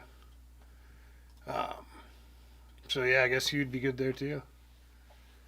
Yeah, we'll have to do a bunny hop seminar at some point this winter. I'm still so bad. I have to get you some shin guards. I've got the gunner for some reason with the sweep bars. I could bunny hop that bike. Mm-hmm. I need a little bump though.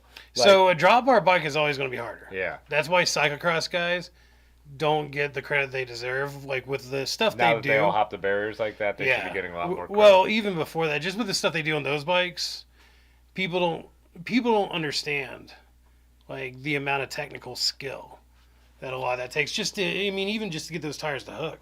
Yeah. You know, they're going to hook wherever they want, so you're just going to have to hang on at times. So. Yeah.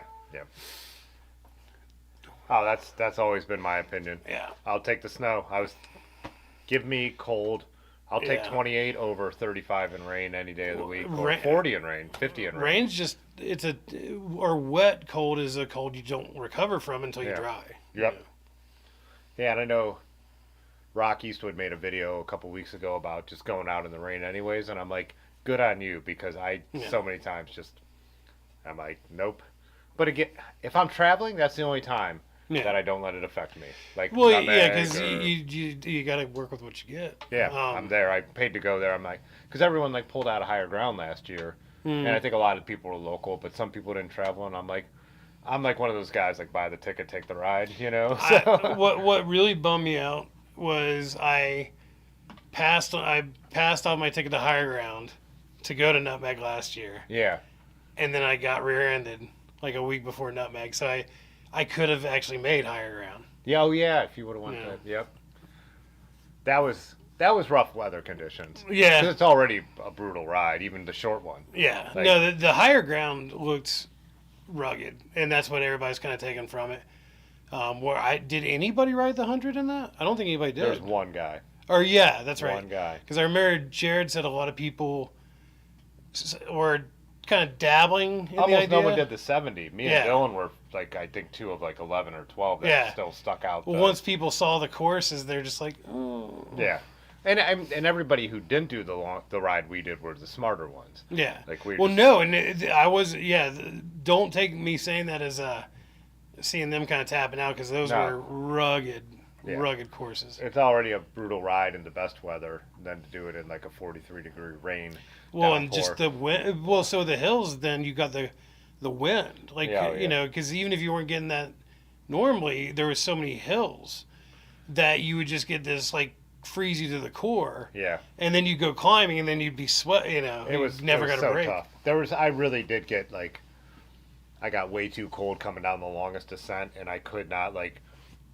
The guy who was photographing it pulled up next to me. He's like, "Are you all right?" I'm like, "I'm frozen. I'm riding my brakes down because I don't want to go any faster." So, if I'm remembering correctly, I think that was the ride that Brian got up to 54 on. Mm-hmm.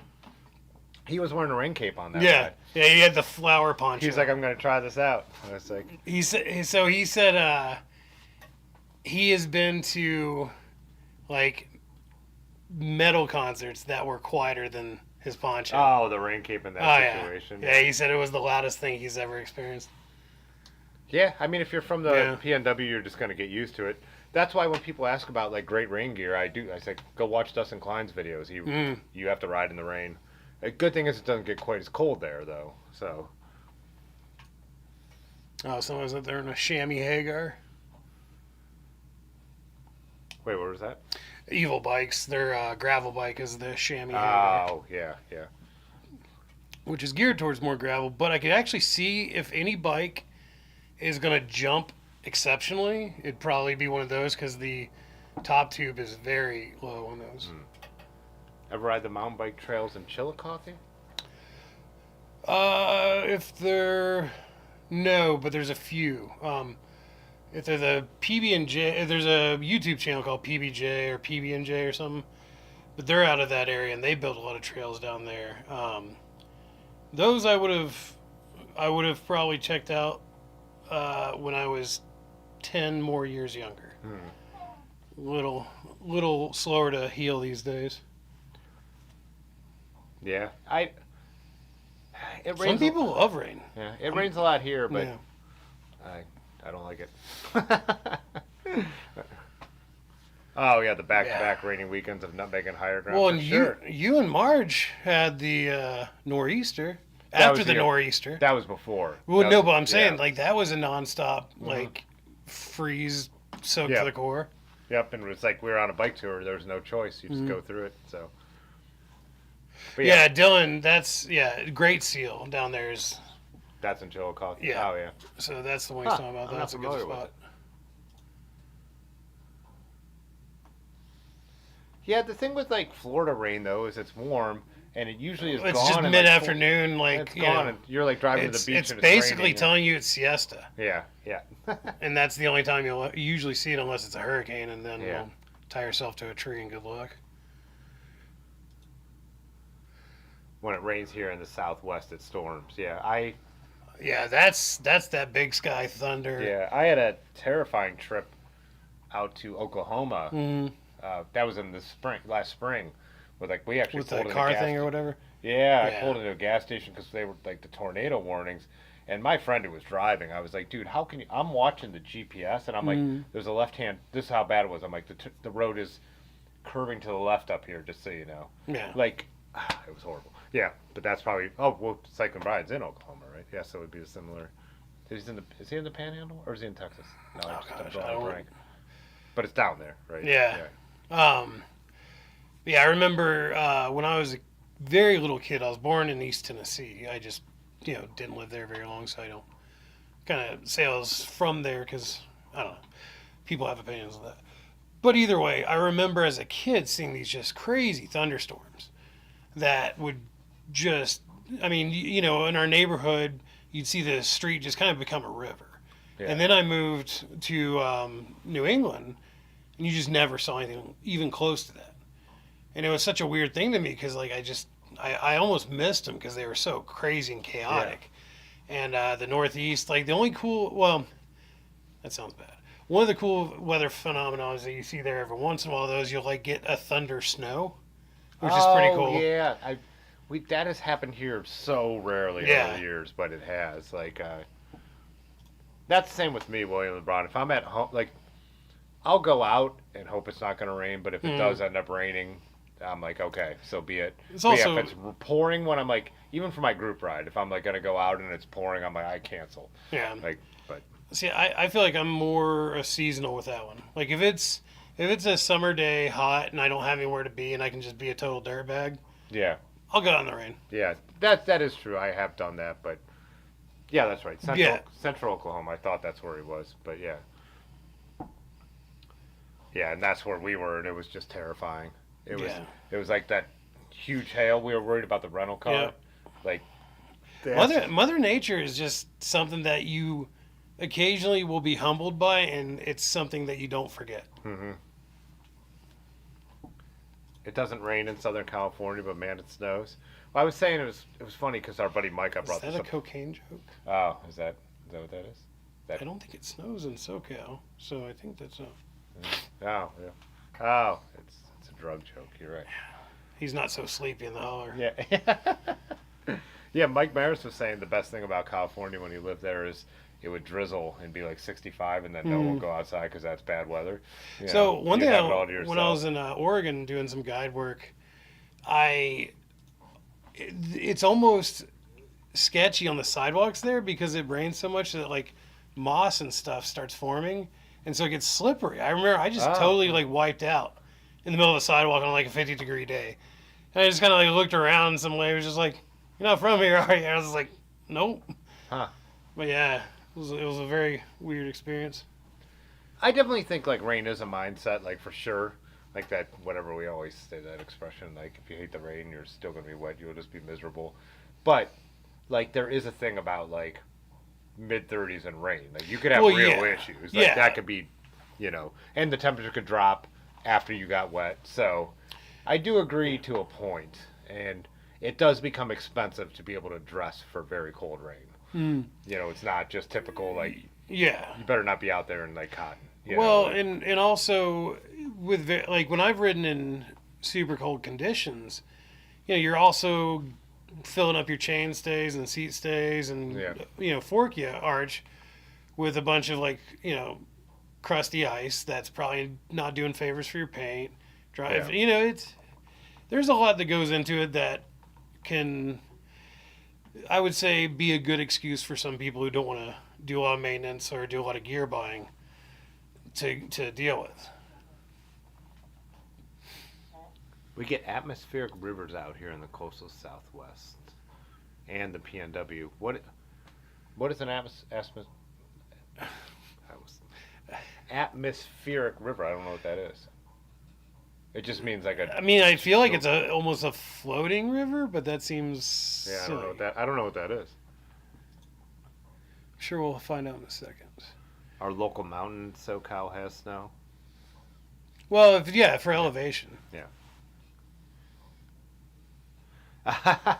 That's a positive attitude. The gray day rides could be cheered up with the yellow glasses. Yeah. I don't think they make prescription yellow glasses.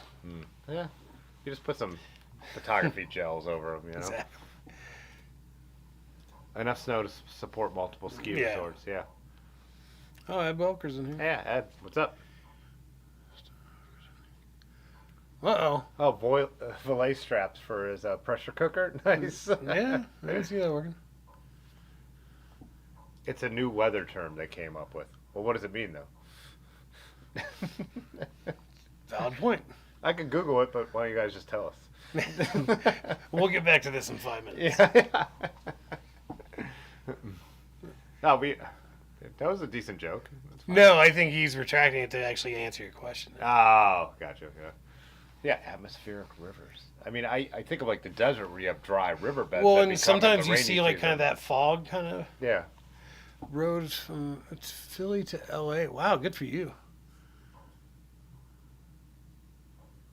Yeah, Large says that sometimes. Like, it's so hot. He's like, I wouldn't mind some rain. Then I'm still always like, I'd still rather not rain. But So the ideal, when I used to right at the beginning of COVID, I really got into bike path life just around me exploring. And what my ideal scenario was that I ultimately realized was start hot, get rained on, finish hot. yeah. And kind of be able to kind of dry off, but have that nice little break. Yeah, It's when a we start. narrow, long section of the atmosphere that carries water vapor. So yeah, it's kind of like a fog river almost. Oh, yeah. Interesting. Geoengineering? Wait, you're saying it's fake? Or maybe that's like the Oh, what the study, term is, yeah. the study of it is. Yeah. So it's just kind of like a band of rain. That's wild. Yeah. Huh. I can only imagine the cartoon, like Snoopy, with the little rain cloud over, like Yeah. Charlie Brown or something. Dimitri, I thought it was so much rain it turns into a river. That's kind of what my head went to. But that's a flash flood at that point. Thanks, Andrew. Andrew Yeah. subscribed to the channel. Yeah, it's just a long Huh. rainstorm that's, I guess, somewhat narrow, which, Yeah. Huh. Interesting. imagine getting stuck on that in your ride. Yeah, it would suck. It's like everywhere around you's dry on each Yeah. side, but you're just in it. Stuck in this band. I guess if you're going across the country east to west, you'd be okay because you'd go through it, though. Blame the Russians. Thanks, Obama. Huh. Had a member of the group ride go hypothermic in July because of a temp drop. And Yeah. rain. Yeah. Yeah, that's all your body. The hypothermia is not a byproduct of extreme cold. Always, like your body temperature just has to drop unhealthily low, and yeah, that's something that can happen in a lot of different scenarios. But yeah, it's something that is more dangerous when you don't think it can happen. I think the other thing is, we're so like different than this. Changes back to the atmospheric rivers. I bet if we talk to a lot of Californians who have never lived here, they don't know what Lake an Alberta effect. clipper is. Or, yeah. Yeah. I mean, it's just a different weather term for a different region. But yeah. Yeah. So was that kind of was that LA a couple years ago? Yeah, where they had well- all those like mudslides and landslides because of all that rain. That's probably what that was. So It's probably Kanye. kind of. What's up, Kenny Chaos? How you doing? So, I ran. it's quite the name. Over the last few days, this just reminded me because I ran into like I said, I ran into the grocery store, someone new to the channel, but then I ran into one of the channel members who I've only met in person maybe once or twice over at the brewery at Missing Falls. Huh. And he walked up and I didn't recognize him at first, but it was like the bike clothes thing that he was totally in street clothes. And not that he dresses like a roadie otherwise, but it was just still that I've seen you in a helmet and shades and shorts and a t-shirt, and now you're at a Christmas party and you're dressed nice, and it took me a minute to be like, oh, yeah. Well, yeah, it's, well, I mean, it was kind of like when we all first met. It was kind of like one of those things where, like, it was me and Travis. Yeah. And then Aaron was at the brewery. You were still on a ride with Dylan. Oh, that's right. Yeah. And so me and Dylan knew each other. You and Dylan knew each other, I think, at that point. Yep. We hadn't met, and I walked in, and it's, me and my friend who's a channel member, Travis, Malk Hogan. We walked in. Was that Seventh Son, I think? Yeah, Seventh Son. I don't know why I even remember that. Yeah. But I recognized Aaron, and so I just walked up, and I'm just like, I don't know how to do this. Because, like, I didn't, I'm a pretty tall, big guy, and a little rough around the edges, if you will. And so, like, for me just to walk up to a woman I don't know, like, I try to handle that with some discretion. And so I didn't want to just go, I'll be like, what's up? And all of a sudden her, like, be scared. But so I just remember I go up, I'm just like, are you Aaron? And luckily that one seemed to work. And but it was like, she's like, here, try this. And hands me a beer. I'm just like, I guess I'm in. Yeah. That was, so we had done, like, Dylan had taken me on some of the cuts that I know you know about. He and I did. But then to get back to Seventh Son, we just, like, raced through Columbus. Yeah. And that was the first time where I was like, oh, dude, this dude's fast as fuck. Yeah. Like, I was trying so hard to keep up. I remember. And that was a year when I was in, like, really good shape, where I was kind of fast. Like, so when we rode those cuts, I was in pretty good shape that year as well. That was when I was getting a lot of decent mileage in. But I remember trying to keep up with them in the cuts because I wasn't going to keep. I'm not a street rider. You're not going to keep up with them on the road. No, but like once we got in the woods, I was wanting to feel it out, and I blew up my. I don't know if Dylan remembers this, but I blew up my wheel, chasing them through there just because it was so greasy. Because it had rained recently, but it was dry enough to kind of be that peanut butter mud. Yeah. And so because they just wind back so tight through there, every time I was just basically slapping my wheel and stuff just to get the hook. And I remember at one point we had gotten food and we were heading somewhere, but I remember I looked at him and was like, hey, how far is your house from here? He was like, oh, only about a mile or so. We're like, we should probably go there. He was like, everything okay? And all of a sudden I was like, I leaned my bike to the side, I was like, wah, wah, and because my rear wheel had no tension at all. Oh, we should do some trivia for water bottles. Oh, yeah. Just remember this. We still got over 100 people here. Yeah, why not? All right. So I brought some water bottles from the shop I work at. And we're going to do 2 for a giveaway. Did you catch the reference on the back? Bonus points if you can guess the movie. Actually, that'll be one of the trivia questions. Yeah, why don't we do that? All right. So... First one to... Oh. No, close there. Yeah.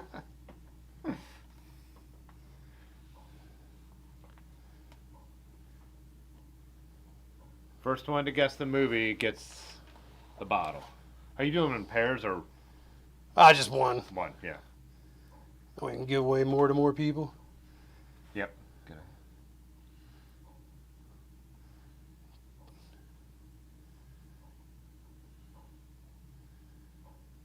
Surprised nobody's gotten this yet. Might have too many young folks. Yeah. Is John my age? Yeah, he's about somewhere around our age.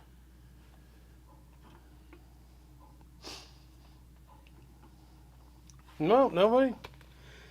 Enter the no, not an Enter the Dragon reference. In case anyone else is jumping in, free bottle to whoever gets this movie reference first. Shrek. Not Karate Kid. Huh? We're not getting anyone. 69. Gotta get the whole title, Marge. That's not.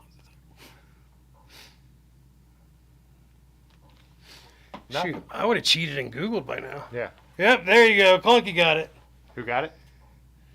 Oh, Clunky got it. Better off dead. All right, Clunky gets a bottle. Clunky, I don't know if we're connected anywhere, so either DM on Instagram or if you're in the Discord, let me know if you got one of those two. Yeah, as long as you're domestic, preferably. Yeah, yeah. Unfortunately, we can't ship overseas. We should have said that, yeah. Yeah, I kind of dropped the ball on that one. He's got the accent, so you think it might be foreign. I'm just making sure I don't have to spend 3 times the bottle price. Yeah. Second Bride said he can't quite agree with. Yeah, that's part of the game. Yeah. Look at this guy just staring at me. You guys are just... Edmund just staring at us. Showgirls. Not fair, I'm not a nerd. Jay Dandy, I've met you, you goddamn liar. Beat me to the cheat. Better Off Dead's a classic was. Bruce Lee. You guys could stop guessing. It's already been won. He's an Asian guy, but it doesn't mean it's... Yeah. It's not Rumble in the Bronx. Go, man. Big Trouble in Little China or whatever it was. All right. Oh, I did want to... What's up, Scott? Scott jumped in here, too, while we were doing the competition. I'm in Quebec. Oh, that cool. works. Yeah. Yep. Yeah, we could do that. All right, so... Next one. Yeah, that was the easiest one to come up. We said we should come up with this before the stream, and then we went out to a bar for dinner that is too entertaining to really have. That was some people watching crime. Yeah. Anyone else comes in town, you're welcome to come out to Jimmy Biggs. Worth it. Wow, entertaining as hell. Jackie Chan type thing. Howard Cosell. Handlebars is the answer. What's another good trivia question? Let me think. I'm going to read the label and see if anything triggers me for trivia.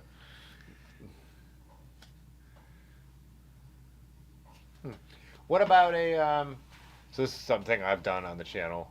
Do you have a personal piece of trivia that we could use? You know, you already said you were born in Tennessee. Let's see. What would... Well, no, that would be too... That's kind of like... Yeah, that's too specific. I was going to say, like, what was my first mountain bike, but who would know that? Yeah, that would be... Because then they're just going to get... with 100 people, I don't know if they could nail that one. Yeah.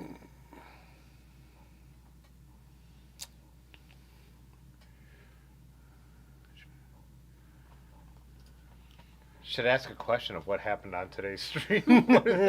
Butterfly bars. Final answer. Shorts. The answer is always shorts. No, they've been paying attention.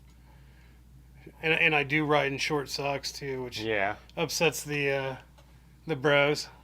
It's funny because I did for years, and then I switched, and now I'm like, what's the benefit? Like, why? I don't know. Okay. I was peer pressure. Fair. No, it's fair. Peer pressure. Purely. Purely? Yeah, just 100% peer pressure. Oh, I got one.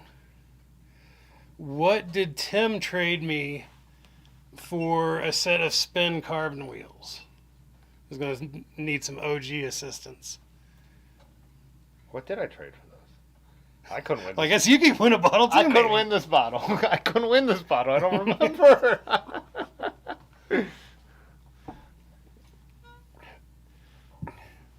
This one. Well, this one might be too tough. Chuckles is an OG, so if anyone. Guess the sock length. Leave a saddle bar. 69. That's why they were called the spin wheels. Boogers. No. What did I trade for that? I can't remember. Oh my god.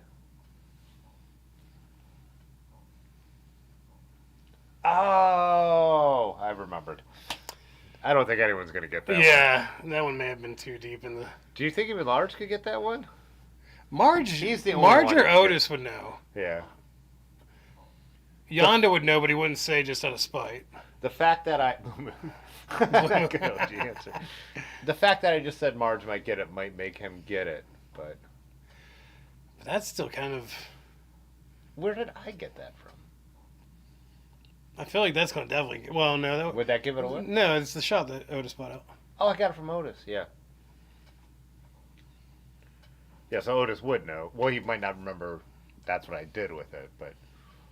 Huh. I think at this point he'd probably be there. Should I pull up a photo of the spin wheels? I don't know. Oh, Your first influence. Oh, gotta get to the flicker. Brad would make fun of me for this. If Dylan was still in here, he might know. A naked photo shoot. That's close. A boudoir shoot. If it was a bike frame, I'd give it to you because it's a tough question. But a naked photo shoot. Nah, we haven't. That's another hint. We have not said it in a while. So anyway, here are the spin wheels. But that doesn't help. That's not a hint. Those are just the wheels I got. It was a particular type of hub. Photo equipment. Rocky used to set a GoPro, which is good because he was listening, but I traded Kenny a GoPro for the Brooks saddle. So that's right. That was a trade and was a barter, Rock Eastwood, but not this one. 6-pack of Coors. That was your question? What do you mean? Randy the Racer. A helmet? Nope. Butterfly bars again? Nope. They might. No one's going to get this. We might have. No one would randomly guess this. No one would not randomly. Phil Hubs, no. Yeah. Oh, that's the closest. That's Well, I just said it was a hub. Oh, you did. You gave him the hint of hub. God, do you think? But it's obscure. Yeah, I you would know better than me how obscure that is. I don't know how obscure they are. 90s mountain bikers might be able to reach for it, Yeah. but I have another one on a road wheel though. it's true. I tried to originally get that one. All right. I wouldn't give that one up. I wouldn't give it up. Okay, let's think of another hint. Let's stick with this topic. Maybe we do it with a picture. I got it. Are we going to get a picture without... Oh, it's not on the screen. Yeah, you're on the screen, jackass. What? They're going to see it. Oh, yeah. What? Be more clear with your... You're on the screen.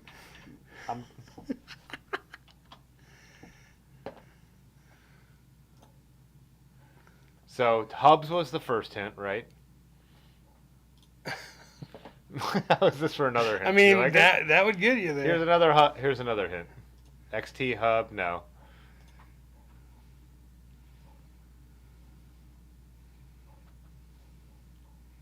Oh, rewatch that one. Gotcha. Not atomic hubs. WTB, Ringle, hint.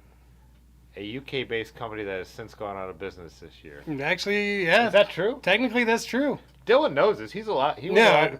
So Why is he choosing? So the answer that Dylan just indirectly went after is nuke proof. And they were a big so they were popular in the 90s for hubs and stems. So who Then won they it, went Dylan? away. Yeah, I guess Dylan. Because Jay Dan said nuke hub, which isn't quite right. Eduardo's the first one to actually say nuke proof. But Dylan doesn't use water bottles. It's true. I think they're not with his bike bag culture. Yeah, his bladder culture. He's Hashtag bladder culture. So then, yeah, I guess we'll do Eduardo. Are you stateside? Yeah, that's exactly what I was thinking. I know it, but don't want a water bottle. That's what I thought. Yeah. Because Eduardo was the first one to get it. That's Eduardo then. Yeah. So you stateside that we can send it to you? I can't remember if Nike proof, which is a nuclear missile too. Or missiles that could carry nuclear warheads. I can't remember. Nikes were early because Minutemen's are like the more current ones. Minutemen 2s, I think, are the multi-warhead ones that we have aimed 2,500 at Russia. He's in California. All right. Oh, yeah, you got it. Eduardo, send your info to Tim. Oh, is Dylan thinking Dylan thinks Jay Danny's the winner? Because he said Nuke Hub. It's got to be nuke proof. It's got to. Yeah. You know, we just don't call Dylan Casson. Yeah. He's Dylan Casson. Or Dillweed, as Aaron would like to. Not allowed to say Nike or he gets sued. Yeah. Demonetized.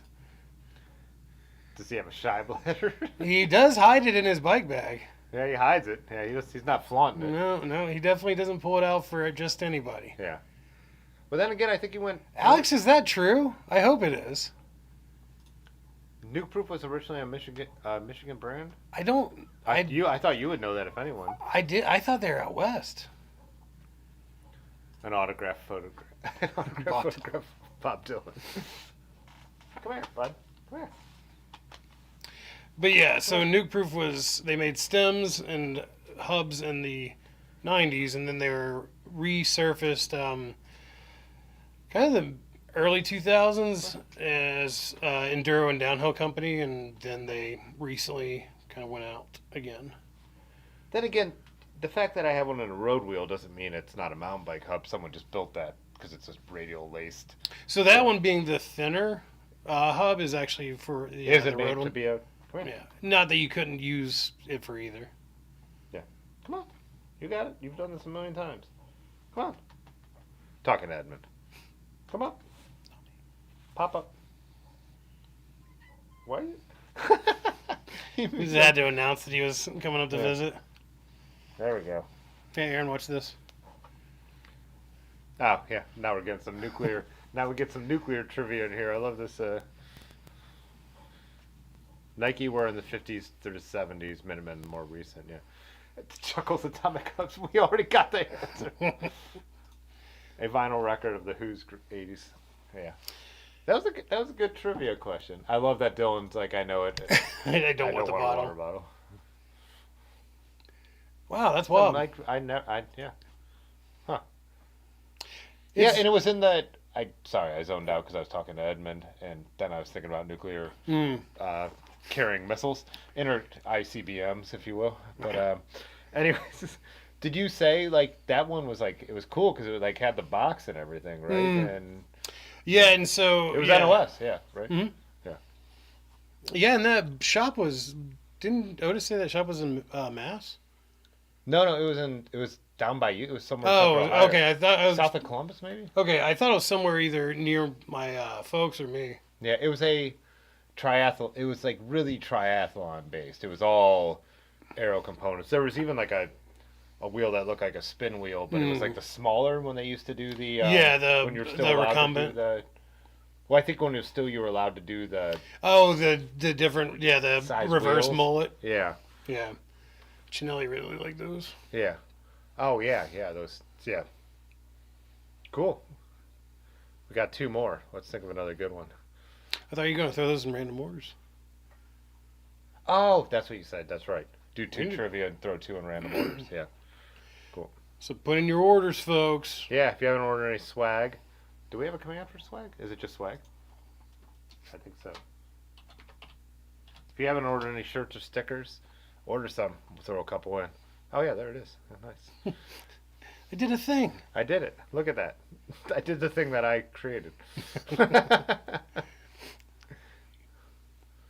Now I'm looking at all these atomic bomb quotes up there. Dr. Strangelove. One of the multiple. Oh, huh. I was at one of the Nike missile sites yesterday on my ride because that's where the bathrooms are. Yeah. And now it doesn't even matter because now they would launch them off submarines. But I mean, we still have a ton of them just in case we need to make sure humanity does not survive. So. Just thought of another good random trivia question. Best bathroom in Central Ohio on the bike path. It's bike path specific bathroom. What is the best bike path specific bathroom in Central Ohio? You're not like. Is it something I know? I feel like you probably should.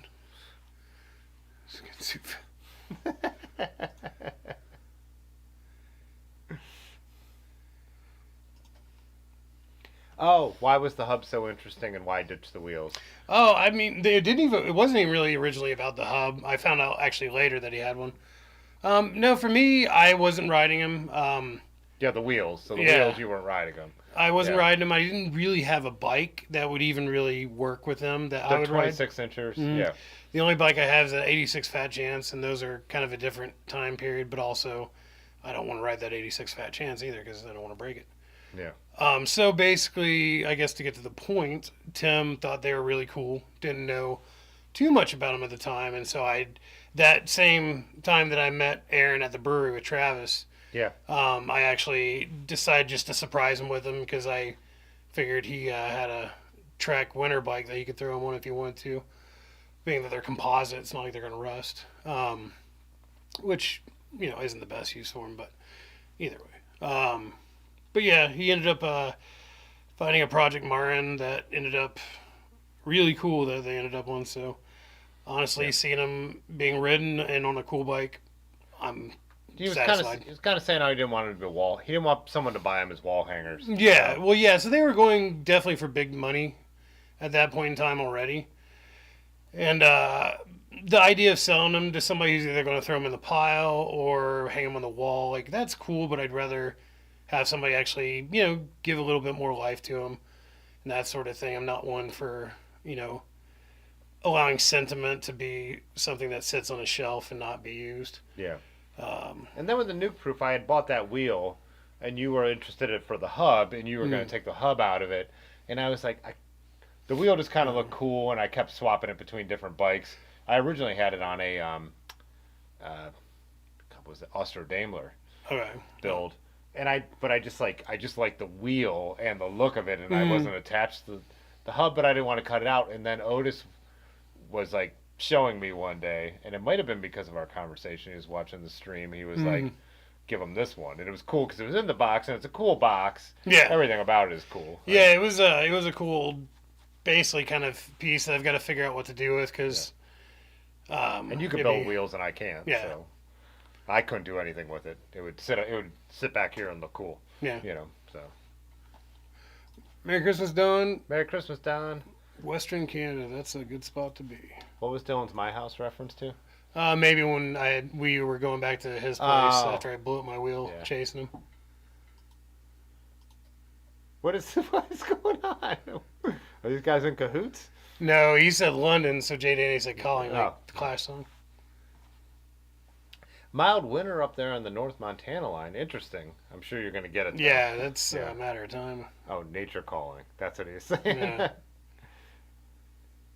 Nice. Chuckles?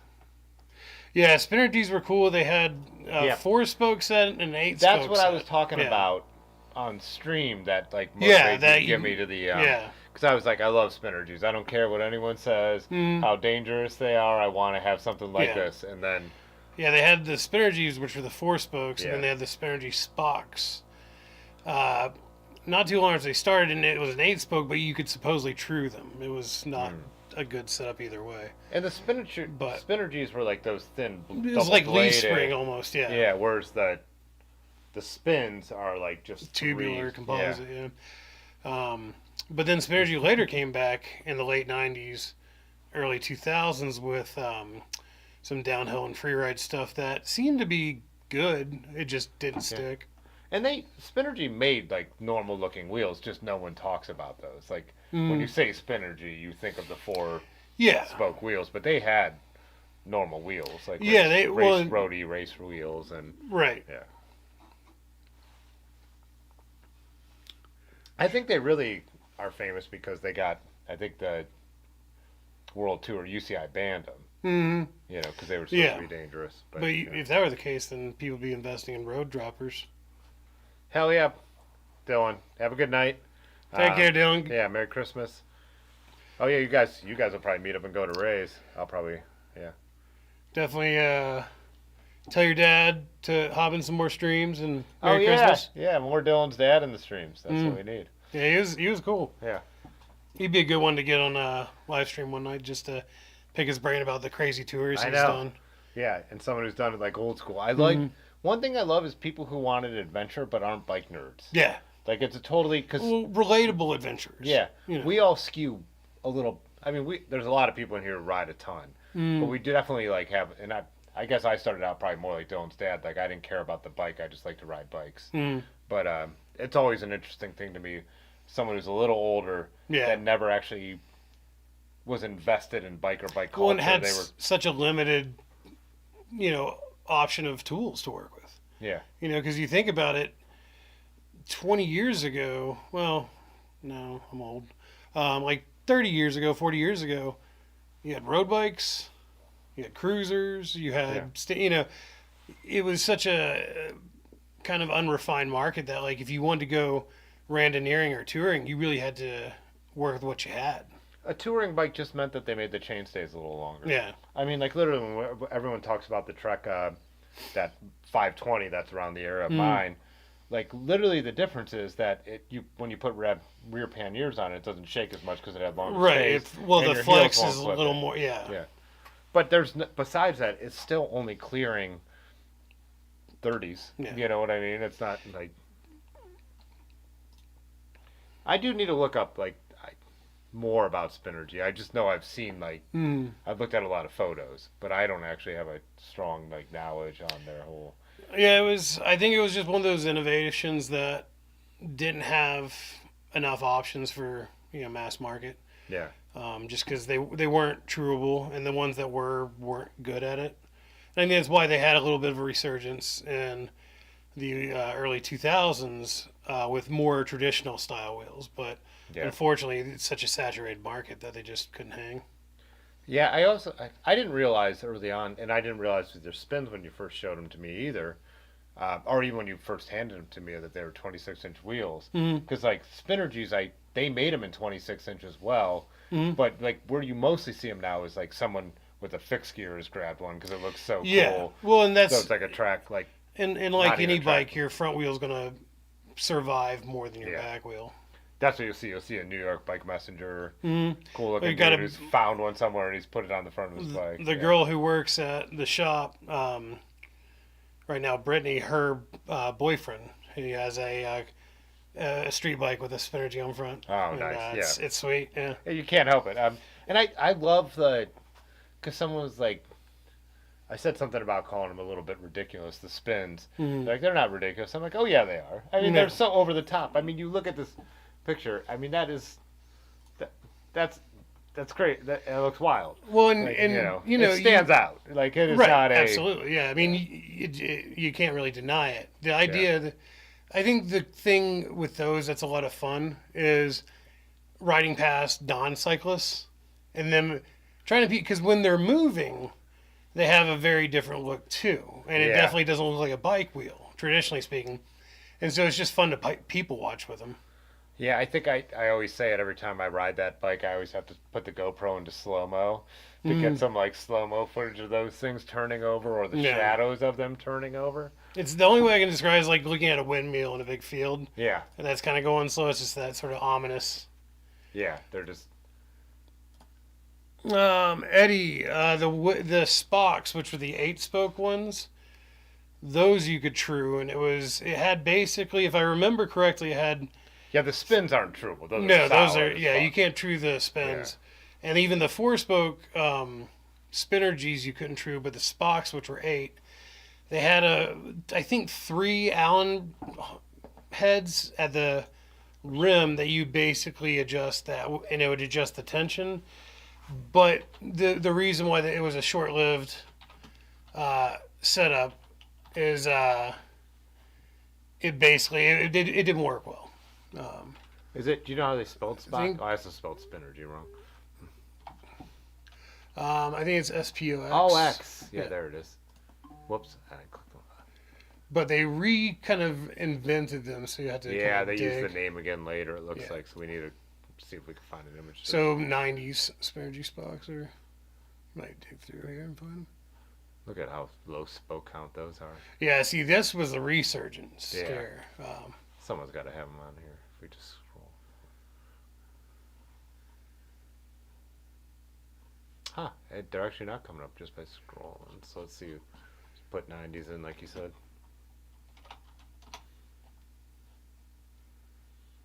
Still not getting them. Is it more like these here? No. No, they were still thick like the 8s. The flat ones, yeah. Yeah. So, there's the 4-spoke. There it is. Oh, yeah, right here. I had never known about those ones. Where'd it go? You probably scroll down. So real quick, these are the super classic that we're talking about. Yeah. This is what I was talking about on stream when you were like, I should give him my spins. Oh. See, okay, so they have 4. Yeah, there's. So if you look at the bottom here, with a white gap. wall, there's and that's how you trued them. It just, as you can probably guess by just looking at the picture of it, it just is not a good system. Yeah. I want these so bad now. And actually, you can put disc brake. Not 8, it's 6. You'll have to upset Grant. Oh, it's disc? Well, it has a disc option. Yeah. This can't be zoomed in on? I don't know. Ask it. Ask it. Do you think that's how the internet works now? You don't have a okay, Siri. That thing. Open image in new tab. That's what we need to do. Oh, it's on Flickr. Hell yeah! Now we're talking. Oh yeah, so like that's yeah. And So silver rims. These things fuck so hard. it's like a building I once saw. Yeah. But yeah, see, so here's the thing. If you're wanting to, know enough about truing a wheel to know that if you're going to place something that's going to pull, Yeah. you're not going to, yeah. Oh, this is obviously a horrible wheel that I want more than anything I've ever wanted in my entire life. I bet you they're Look at that real. silver fucking wheel. I bet you they're real hard to find. I now. bet they're real hard to Just find. because this, I think, was only out for 2 years-ish. If we're on Flickr, why can't I just see what this guy's description is? You know, like hit them up. Yeah. Start Flickr stalking. But like, how do I get out of this full screen? What's going on here? You're asking the non-Flickr guy Flickr advice, Yeah. Flickr man? Inspect. That's. Oh wait. Okay, we're going. What do we need to cut off out of this? This is how deep I'm going. It's gonna be All right, I'm just leaving this tab open. I'll come back to this when it's not on your guys' time. Let's see what everyone's still saying back. I think Ed's still geeking out over. Oh, he should be because he's just seen the coolest thing he's ever seen in his entire life. I still like the 4-spoke better, but I love that silver. It's it's sick. Yeah, that was the big complaint is the 4 spokes. Everybody wanted to be able to true them, which for the mountain bikers especially because that back then it was all rim brakes, so your wheel gets a little out of whack. You have less brake power, brake drag. Yeah. Yeah. They say those spinergies made quite a noise when you were whipping around. Oh yeah. Because the spins make a little bit, but they don't have that cutting, so I can only imagine. There's not.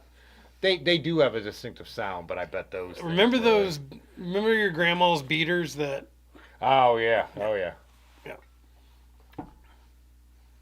Let's see. Grad from high school in '71. Rob had a Windsor 10-speed. Knew nothing about clunkers. They were not good. There were not good options for bikes. Encountered my first truck mountain bike in '86. It was a revelation. Yeah, I can imagine in '86 how that would be like. Especially because clunkers aren't good bikes. I mean, like the old Schwinn's and old right. Well, you 10-speeds. didn't have the proper tool for the job. The whole reason why one of the most famous races out west was called the repack. Yeah. Was you had to repack your hubs at the bottom because the hubs wouldn't hold up to that. You're riding bikes that weren't made for it. That's right. You're spraying oil all over everything because their hubs are puking grease.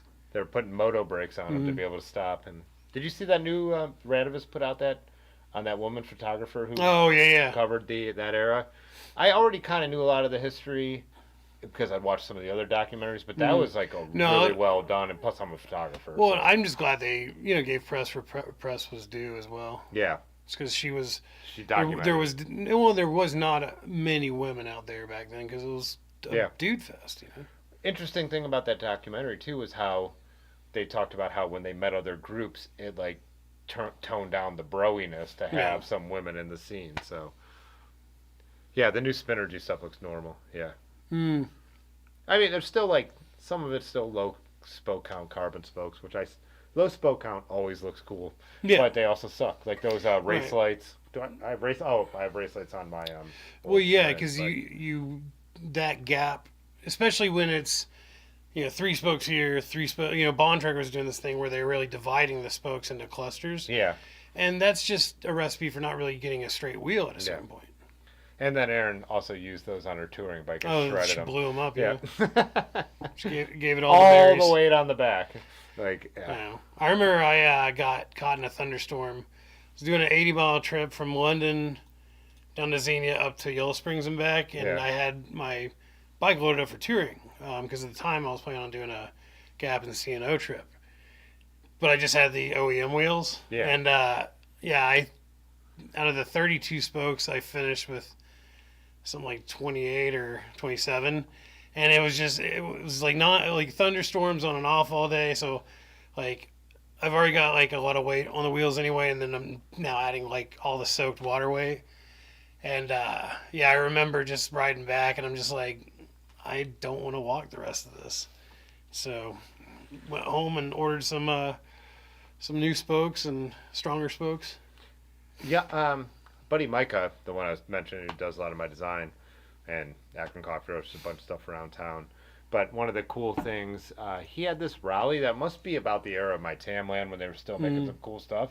But it was a touring bike, and I'm sure you've seen this, but the chainstay had spoke holders. So if you're on a long tour and you broke your spoke, you had extra The spokes. Randonneur bikes had that too. Oh, really? Yeah. Maybe it was a because it's the bike he had before he was really into bikes, and I think he just kind of happened upon a cool bike instead of. I think actually the long haul truckers had that as well. You might. And it's a brilliant idea because, wherever, I mean, if you ride a certain amount, especially touring, you know where you're going to break a spoke, and it's kind of going to be a given that it's going to be the back. Yeah. Oh yeah. Especially if you put your panniers on the back as well. Yeah, old school road touring with like loading down the back totally. Yeah, because you can only put a rear rack on them. Merry Christmas, bikes and beyond. This Google image search, except Tim and I are now going to be cross bidding on eBay. Yeah, Merry Christmas. Oh, thanks. Yeah, we talked earlier. Oh, hey, bud. Had a huge effect. The original underbiking. Yeah. What's that's a good question because you were talking about how you're idea of a bike? looking to change up what you're doing this year. So. Well, of a bike. Well, your bear claws, is it? No. See, like it's weird because What's it? I think if I rebuild the bear claw, it could be it. But right now, I think the salsa I've got, the Journeyman pre-journeyer, is kind of like the one I always just have fun. Like it's the only bike I hop on that I'm just gonna smile the whole time. Like obviously I'm gonna smile on other bikes, but like it's just one that I feel like, because I work at a bike shop and I have access to a lot of really great opportunities in the bike industry, I have very nice bikes. Yeah. But part of the piece of that is, if I hop on my bear claw and go for a ride, like I feel like, I don't know, I feel weird about it because I feel like I'm taking it seriously even though I'm not. Yeah. And it's also a piece of that is like, if I have a cool mountain bike to somebody and I go somewhere to ride it, like sometimes I just want to go ride. I don't want to shop talk in the parking lot and lose track of time. Like as much fun as that can be, sometimes I just want to go ride. So like, feels like the salsa, even though it's the flashiest one, is the one I can just kind of go and people just kind of take it at face value. But that's also probably me reading into other people more than I should. Yep. Sound like Aaron. Beet juice. B33TJU1C3 subscribed to the channel. Beet juice is delicious. Said long haul trucker does have. Yeah, that's what I thought. Yep. Tori Nergard subscribed to the channel. Thanks, Tori Nagar. Oh wait, I don't want this to scroll yet. Phil Hubs with 40 spokes, rad wheels. Wish I still had them. Yeah. So if you want a good 40-spoke wheel set, what was that? Tons of hobbies. Velocity does a really good job with those and 40 and high spoke options. Tim and I both run Velocity rims at least. Yeah. And they're solid. But yeah, call up Jill up at Velocity. She'll get you taken care of. Did old mountain bikes had spokes chains? I've never. Wouldn't surprise me. Yeah, I've never had one, but it's not crazy to hear about. Fuji touring bike. Yep, that makes sense. How much does Edmund weigh? I don't know, but he is a chonky boy. Yeah. He is not a. He's not a he's definitely not the scrap cat life anymore. No. He's a big dude. Also, I didn't realize when I took him in that he was only 10 months, so he was just getting to be full grown and was a hungry boy. So. Oh yeah, he hadn't quite understood the not gorging and worrying about your next meal life. Yeah. 9.1 pounds. He's got to be up there. Yeah, he's a big old dude. Yeah, and my other cats and Aaron's cats are small, so I'm not used to. You're the first big dude I've ever had. Get you a Maine Coon in here. Yeah. The oven mitt kitty. My one cat was a long hair, and so she would look big, and then she get wet. Yeah, you would see her. Yeah, or even just like, even Edmund gets this a little bit because he's got like his face is real fluffy when he's been sleeping on his side. You gotta pick him up, and you're just like, yeah. When she'd be sleeping on his side, and then she would get up. Her name was Grandma, but then you'd be like, oh yeah, you're tiny. Like it's just a bunch of fur. Or you just pick him up, and you're just like, oh. What's this? Kuahara. Maybe a bike? Help us out, David G. What are you talking? Why are you looking at me like that? Should we end it, or what do you think? I don't even think we tuna boated him tonight. Jay Dandy probably had to put on a diaper. Yeah. What time is it? It's 10:40. Oh, we've almost been going for 3 hours. 2 hours and 40 minutes. Yeah, because we started at 8. Yeah. Yeah, you got to remember this 8 o'clock stream. Yeah. How many bikes do you own? So I've got some frames that are sentimental. After I just told Tim I gave away stuff because of that. But no, I've got a few frames. So I've got, let's see, 3 frames that I just kind of have. One's an 86 Fat Chance, and 2 are just old race bikes that I've had in the late 90s, early 2000s from a team I was on. But for complete bikes, I've got almost a Blackthorn. I just waiting on brakes, or I just got to put brakes on it. I've got a Salsa Cassidy, a Salsa Journeyman, a Bear Claw Thunderhawk, a Sinister Bikes DNA, which is Frank the Welder bike back when he was welding up in the Northeast for Sinister after Spooky fell through. If anybody's familiar with Frameworks Racing, that's the same guy. And then I've got the Rise Party Master as well, which is more of a dirt jump bike. And I found out that it's some old friends of mine, but then also some friends of Bike Breath, and we found that out a little while ago. So yeah, old Jeremy up there. But yeah, I think that's all the bikes I've got. Yeah. Yeah, when people ask me, I'm like, 2 I ride a lot, and some I ride a little bit. Yeah, well, so yeah, those are all the bikes. So if I don't ride a bike a lot, it goes down to a frame. Yeah. If it's sentimental, otherwise it gets sold. So yeah, all those bikes I do branch rotate in and out. Well, thanks, Jim Jimmy Roche. subscribed to the channel. Oh, so the Kuahara. Oh, okay. Mountain bike with spoke motors. Yeah, I think the Kuaharas are more known for kind of adventure and kind of, I guess, Continental Divide type stuff. If it's the bike I'm thinking of. 700cc gravel bike build, the winners, so Eastern folks don't. Nice. Merry Christmas, Jason. It was kind of pre-Fat City. It was early days of Fat Chance, but yeah, basically. Yeah.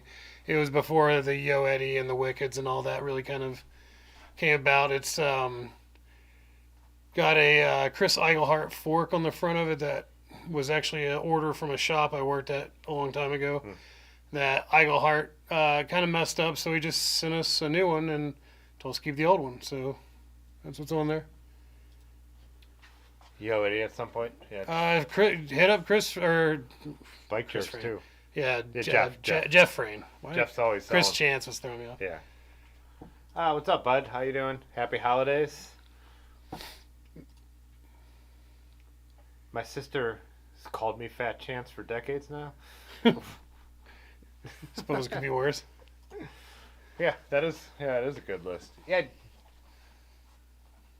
Is your Fat Chance the one with the special paint job? Yeah, and I've still everybody. So any of you early bike dorks will be familiar with a woman named Lenny Fried, who was a pretty usual suspect with Fat Chance, and painting them. And everybody says it's a Lenny Fried paint job.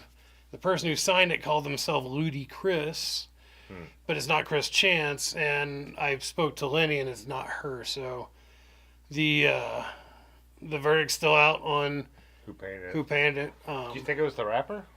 No, I think it was somebody named Chris trying to be Ludi. Should I try one of these jalapeno beers? Should we? Do it. How hot are they? Do you need anything? I'm good for now. Let's clean them. Yeah.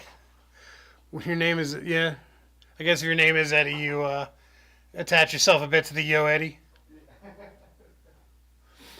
Yeah, I wanted one of those, or there was another small maker in that area called Ted Wojcik, which might be a reach because that's more of a northeastern frame maker. But yeah, one of those when I was a kid I wanted so bad, but I was a kid. I couldn't afford nice things like that.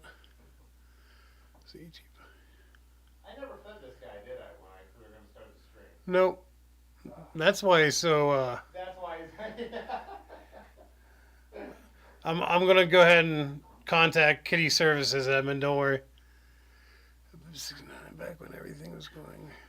Yeah, that's a fact. Thrifty Frame Builder. The old bikes were not friendly on comfort. Yeah, Ed, it's or Eddie Welker. It's been kind of a cool learning opportunity that was not intentional.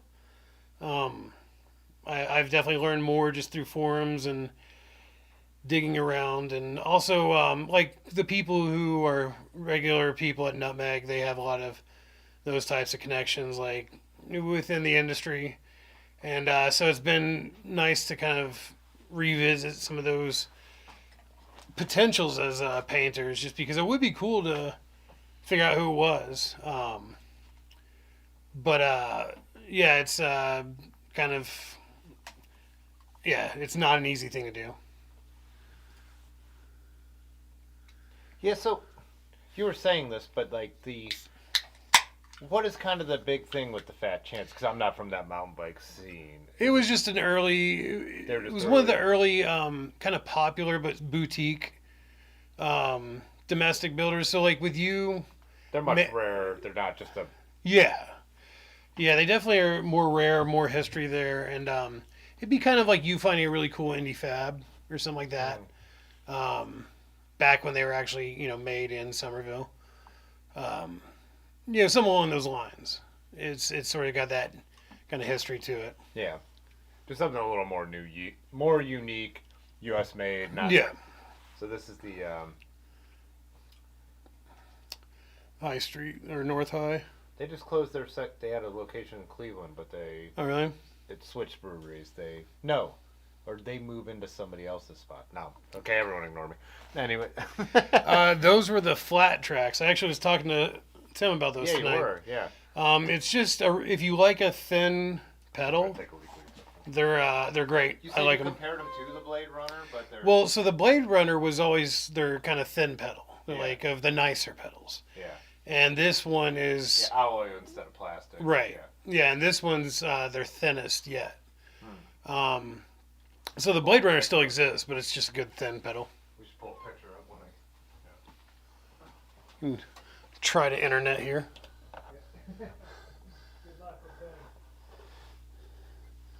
Oh, I'm trying to use the... How do I use the top one? Oh, you just go up there.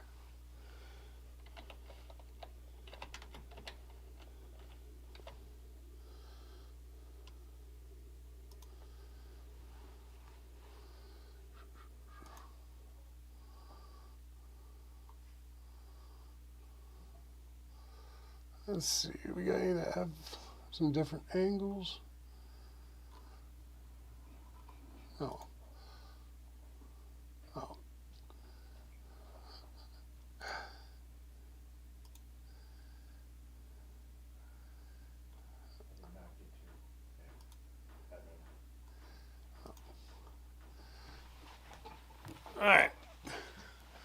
figure out how to internet. Oh, you didn't. But yeah, I never told you how to use OBS.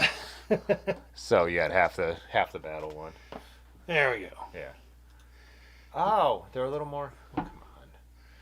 And also one thing I know was interesting. They're almost.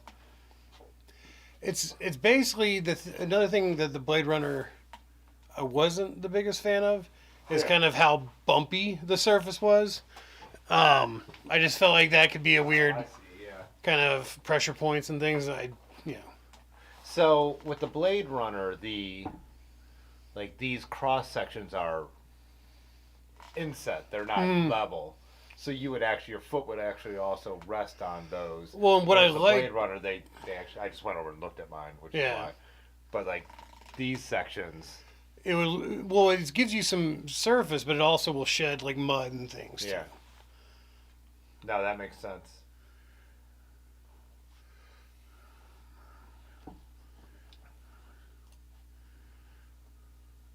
Oh wow. Wonder where that was, Eddie.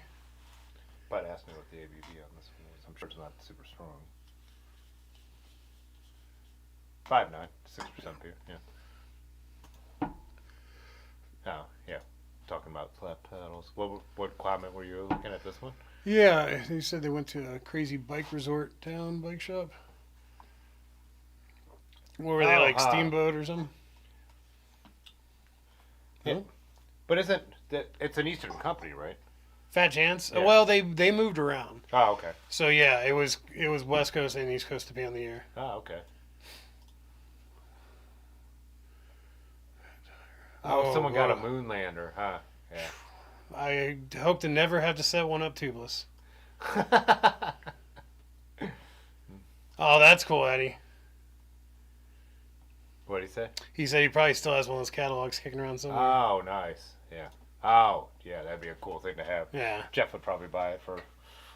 Actually, I should look through some of my old stuff for that guy. Talking about helmets. 26. My 26 is flat pedals. Do you know that brand? I think it's just another one of the... Look at how many tabs. Let's clean this up. It's funny, back in the day, 26 was a mountain bike magazine.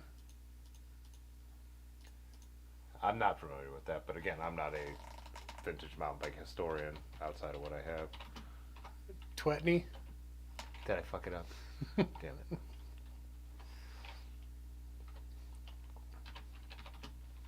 Number 6, next to the 20. Oh yeah, right next to it, apostrophe. I'll do bicycles again, see if that works. Except I didn't spell bicycles right. Good thing I didn't have that. Yeah, I'm pretty sure those are the pillows he's talking about. Ah. Yeah. Oh yeah, those are cool. Sweet. Those are actually, in functionality wise, where the pins and everything would be pretty similar to Blade Runners, but you know.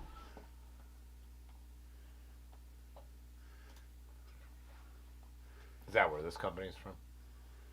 Oh no, he's talking about the resort town. Oh yeah, the resort town. See, it's good to have someone here who can remember things. South Fork of Long Island. Huh. Interesting. Which golly, how many balls you got? Oh, how much? Yeah. Do people? I mean, like right now, there's not a tubeless option. There's only one tire. If it's tubeless, though, that's an option. Yeah. I mean, so honestly with that, well, no, I mean most or a lot of hardcore fat bike guys who cut corners use Gorilla Tape, so it doesn't really matter. Oh yeah, there. they kind of yeah. But yeah, that's gonna be one of those ratchet strap specials. I don't understand mirrors. One bike.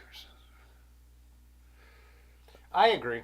That's just my opinion, but people love those radar things. I tried it. I like it without. Well, I like it without the noise. And that's the thing that drives me. Yeah. Because you could turn it off. So right.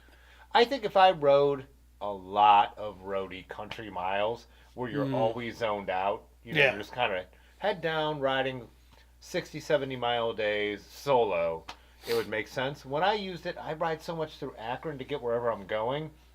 It's just too much. Yeah. I agree.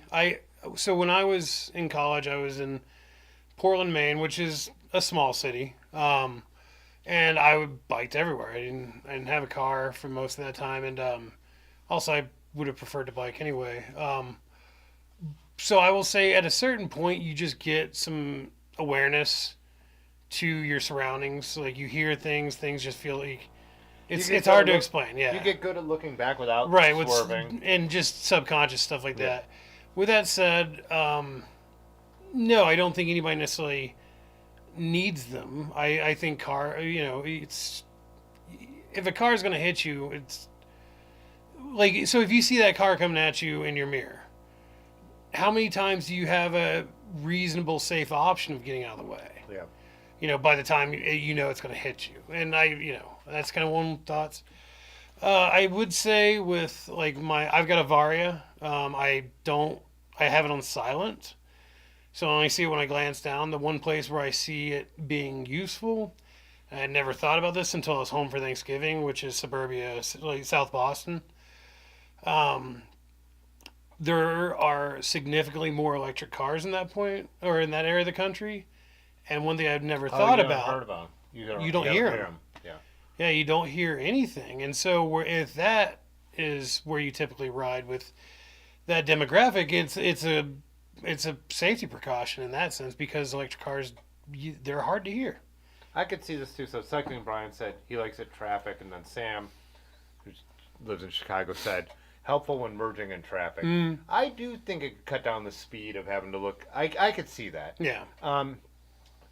That being said, I guess you get used to it. You would get good at it. So in my mind, I'm thinking of that second glance to the mirror. It's just, it would become muscle memory. Yeah. But well, and so, we were bombing around New York City, and I felt like I was fine, that I didn't need a mirror or anything. Right. But it doesn't mean that if I was used to a mirror, it wouldn't make me even better at doing it. So and that's why I like mine on silent. So basically, instead of looking at a mirror, I just look at my Wahoo. Yeah. And at this point, it's reliable enough that I trust it. Yeah. I'm fine without them where I am, but again, everyone rides in different places. I don't commute in Chicago, so I don't want to give an opinion on what it likes. Absolutely. Commute. Well, and also everybody's different. Yeah. Yeah, and the way you ride, or the way your brain operates just might make it work better for you. So. Yeah, bringing up kind of old ridiculous memories. I would say, like, at one point in Syracuse, I was using that Varia for all it was worth. Just mainly because, so we got onto a main road in Syracuse that we didn't really anticipate being as busy as it was. Most of you have heard this story. But there was a lot of on and off ramps. Yeah, a lot. And the thing that was worth its weight in gold to me with the Varia, which is the rear radar that shows up on my Wahoo head unit, is before we got to those on and off ramps, I could quickly glance down, and if I saw a row of cars behind me, then I would actually look back to see kind of where I could fall into place. Whereas if there's nothing there, I didn't have to worry about that, and I could just keep up with the pace of the group. Yeah, that makes sense. Yeah, I have some friends who ride them, who wear them even around here, and they're like, and again, we've made the jokes, when Brad was on, he was talking about it, and we were just joking, like, oh, you're going to start wearing high vis next, and it's like, both those things actually make sense in certain situations. There is some practical use. We're just being smartasses, but so. Gary won't wear a helmet, but he'll use a mirror. No, it was, bicycling bike life was the helmet one. Or maybe Gary doesn't. No, Gary was saying he doesn't. Oh, yeah. He wears a hat, yeah. Well, he wants to see where he's crashing. Yeah. You want to know when... Yeah. He uses a mirror so he doesn't his head. Well, maybe he wears it on his head. It's giving you a hard time, Gary. Donald said the Emerald Promenade in Portland, Maine is worth it. So, I wanted to... Oh, yeah, Eastern Prom. I have a... Eastern. Well, I think that's what Don meant. Yeah. I have my first girlfriend lives on an island outside of Portland, Maine. We were actually talking about her last night because I was hanging out with all my old friends. But for years, she had been we had been friends way after we dated because it was so many years ago. she had invited me out there, and she was like, "You would love it out here," and always sent Oh, me yeah. pictures of like the rocky coastline, but never ended up making it up there. So Yeah, so it's a long way from here. yeah, from here, well, if you're in Boston, it's it's an easy train ride. Yeah, from Boston. But yeah, that's Portland, Maine. I feel like any old fart will say this, but it was so much better in the late '90s, early 2000s before it really kind of. And I'm glad it blew up the way it did in the foodie and art scene and just kind of hipster scene. It needed it, and there's a lot of good people finally able to Oh, she make said money. it was very towny when she was growing Yeah. up. Oh yeah. So her dad became a professor at the University of Akron. That's what brought her out here when Okay. she was going to school. And then he passed away, so she went to live at his house. But she had grown up out there, and she was Right. like, man, in the winter, like, what a townie. Like, because she worked at, like, a winery back then, and, like, people would think they were Good night, Brian. Oh, Brian's out. Good night, Brian. But she was saying how, like, even when she first, like, was old enough to, like, work, like, they would be like, yeah, I'll have the glass of white wine, and they'd be on the rocks, and they thought they were being fancy, and it's Yeah. like, no, that's not how that works. You don't put One of the but like again, just how much you're saying has changed. I haven't witnessed it, but even from the last times we were communicating, she's like, oh yeah, it's not the same out here anymore. Like when I was there in college, an easy paycheck for me has always been bouncing and barback stuff. One of the most common, the way you could tell somebody was a local old timer, is if they ordered a fat ass in a glass. what is that? That is, you fill up a pint glass with ice. That should have been the trivia question. No. I don't. No one's getting it. Fill up a pint glass with ice. You do half whole milk, half Allen's coffee brandy. And I'll be the first to say it does taste good, I'm sure it does. but it will destroy every ounce of like self-respect you have. yeah. I also And say- they'll put down like 3 or 4. That's the thing, because I was. One, that's okay. If you're Yeah, one and done. Well, that's what I was gonna say, because when like Big Lebowski came out, I had a party where we drank White Russians Russians, all night, and then you wake up in the morning, you're like, I drank liquor and milk all night. Yeah. Like, no wonder I feel Yeah. like shit. That's not a. It's usually a dicey combo yeah. that likes to unswallow itself at times. Yeah. But yeah, that was that's what up in Portland, Maine, they call a fat ass in a glass. I like to see what's gonna give me brain damage. Clunky. Yeah. No worries. Third hour. We're going on. This is old school. Yeah. But definitely. Oh, he's from. Yeah, that's right. He said he's from Quebec, so we got some French. So happy. Well, Happy I'm New sure Year. that means holiday, but that word, as I understand in French, would mean parties. But I'm guessing the way it's written here means holidays. So happy, I know joy. I'm not going to try and pronounce it, but that's, to me, it looks like happy parties, y'all. But I bet it means happy holidays. That's an expression. So flat-footed rider. Are those big pedals that like Malk and Rick have that are like, it's like Oh, those giant yeah. long ones. Is that what those are? Yeah. Oh, what's up, Winter Steiner? Welcome. Yeah, glad you're in here. Recent channel member. So, yeah, we decided to go long. I want to try the jalapeno bear. You're right. This is good. It's not it's not like fire. Yeah. It's adding just a nice character to it. It's actually really good for brats. The lime is almost stronger than the jalapeno. Yeah. Is this a milk channel now? Yeah, we're getting into the milk talk. Yeah. Polish champagne is beer, Beer and ice cubes. cubes. Oh, yeah, that would be. I'm surprised in Cincinnati because that would be. Feels like it'd be such a Cleveland reference because we have that huge, Eastern European population and up here. Like, of course, I'm Hungarian from part of Cleveland, but. I don't. Yeah. So in my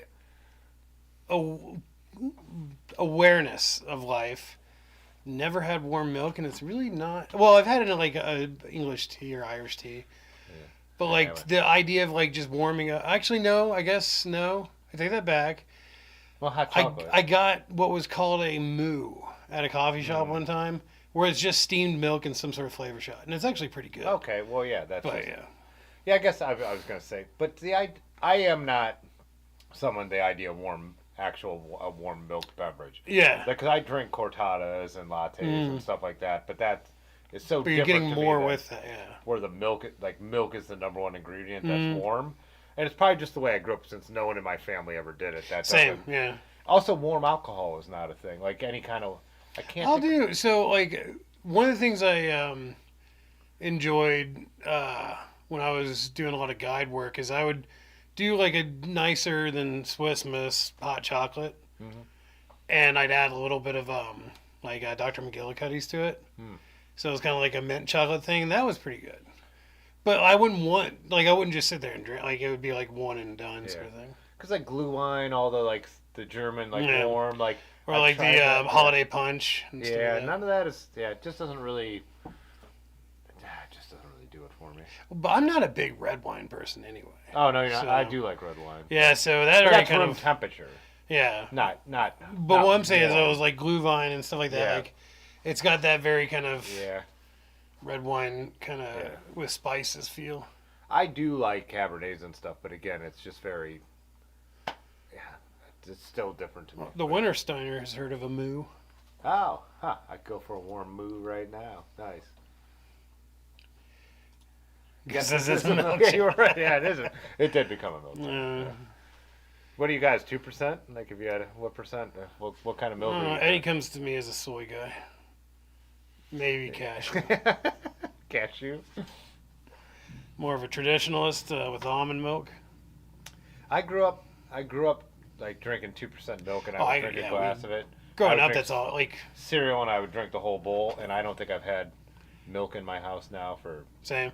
As an adult, period. I feel like we didn't, well, I mean, and I feel like this is every old crotchety guy, but like, I feel like you didn't have a lot of options when you're kids. Like, if you want breakfast, here's your milk. Yeah, if you want to be hungry, don't drink it. Yeah, exactly. Yeah, it's and maybe that's the crotchety old man in me, but yeah, I mean now I don't buy milk. I don't really. No. The idea of drinking milk is honestly a little kind of weird. Like it's gross to me. Yeah, it became gross to me. I overthought it and decided to join the almond milk world. Cognac, body temp, but I don't like sugary liquor. Gotcha. Sugary liquor's a quick trip to Hangover Land. What is your best ride ever for 2020 or for? What rides did you do this year? You did Nutmeg.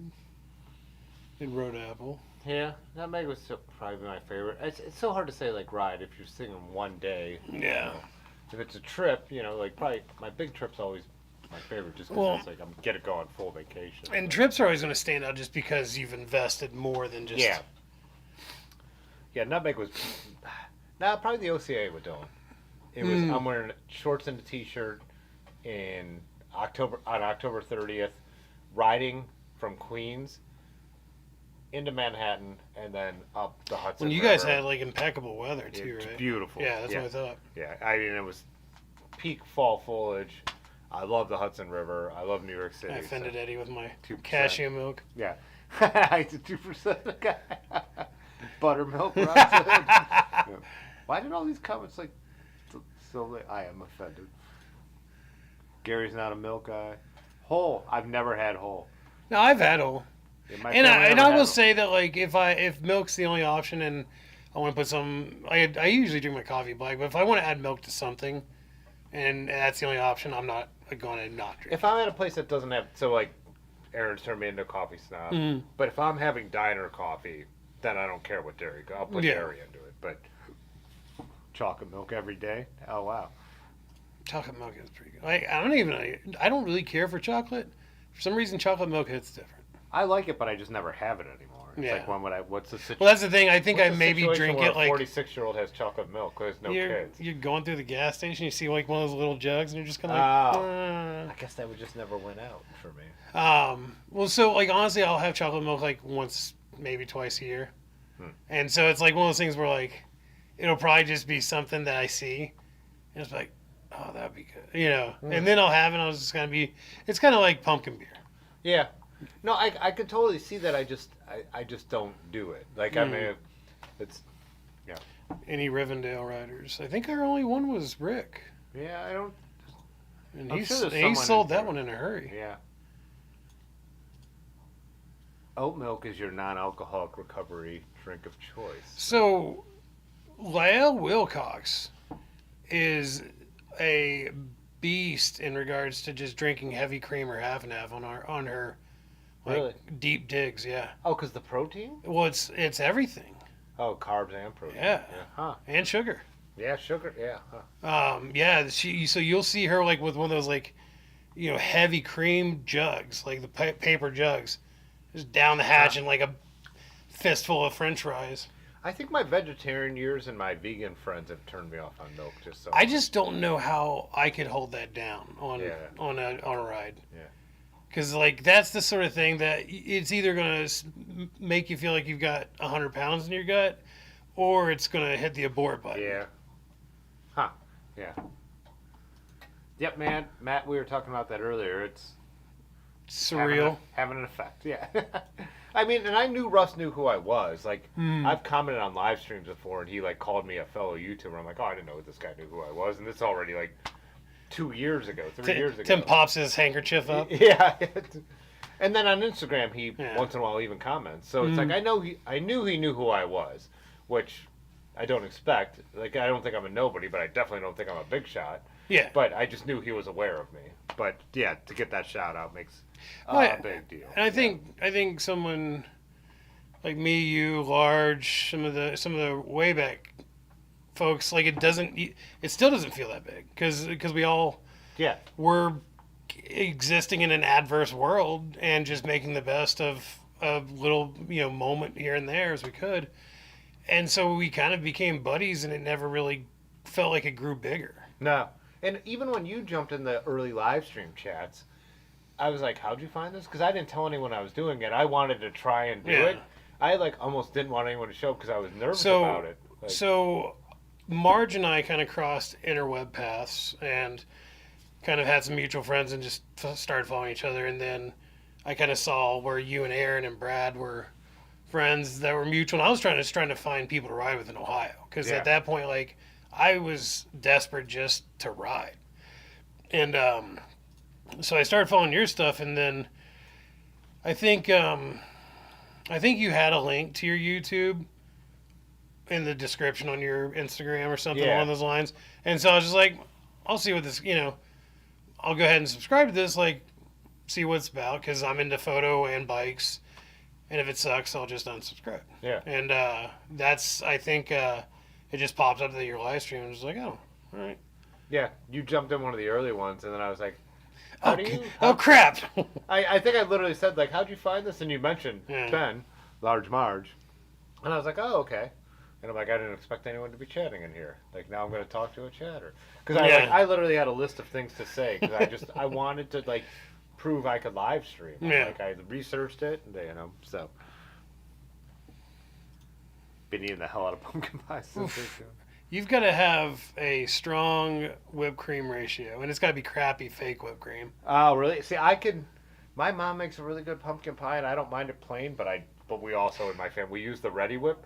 It's so crazy. My whole life, I would have thought Cool Whip, like, in those plastic containers, was the real deal, and Ready Whip was garbage, because the way they go. But Cool Whip, you can't even freeze Cool Whip. Yeah, Cool Whip is literally just whipped trans fat. Yeah.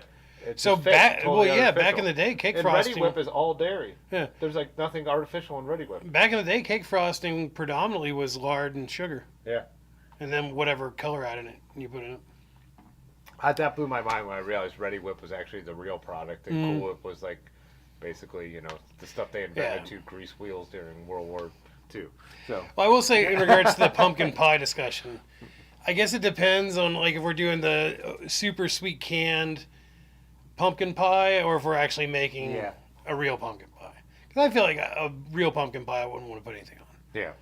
But that's also an excessively harder thing to make. That's the real deal right there. And there's people who like So I have cousins who are People dairy. get in trouble for that. Yeah, so Yeah. so what you have to do, so people have formed these, collectives? The people who want raw milk, because you're allowed to buy it in Ohio, just not commercially. Yeah. So it's So just other states, you're not allowed to buy it at all. oh, really? Yeah. Yeah, because I have a cousin who is a dairy farmer, and so like they're like they sell it to one of the big like glass bottle suppliers, so it's still higher end Yeah. dairy, but they also sell some of it to those, I want to say clubs, but that's not what it is. They form collectives or whatever. I'm not hitting on the right term. It's not club. It's not collective. Like cooperative? Yeah, it's like they make a co-op, and then they could buy. Yeah. Then you could buy raw milk, and some people just swear by it. I don't feel like pasteurizing milk is a bad thing. The one thing I don't like, I used to make hard cider, and then I wanted unpasteurized hard cider because you get the real yeast. Yeah. And that helps ferment it, so then you get that natural, like whatever's local to that orchard flavor imparted on it. But milk, dairy, there's a lot of shit in there. You want that shit fucking pasteurized. Well, and I feel like so it's interesting because I feel like the things we did back in the day, so to speak, were done for a reason that wasn't the wrong reason. It's why we were somehow able to cure things back then. So I feel like the things that they did, and they really went out of their way to do right, had a really good reason, whereas now I'm a little more skeptical. Yeah, there's some things like, and again, having a girlfriend who ran farmers market, cottage food laws, some go too far. Like everything has to be in stainless. You look at an old French place that's been making cheese forever with wood and like whatever and cheesecloth.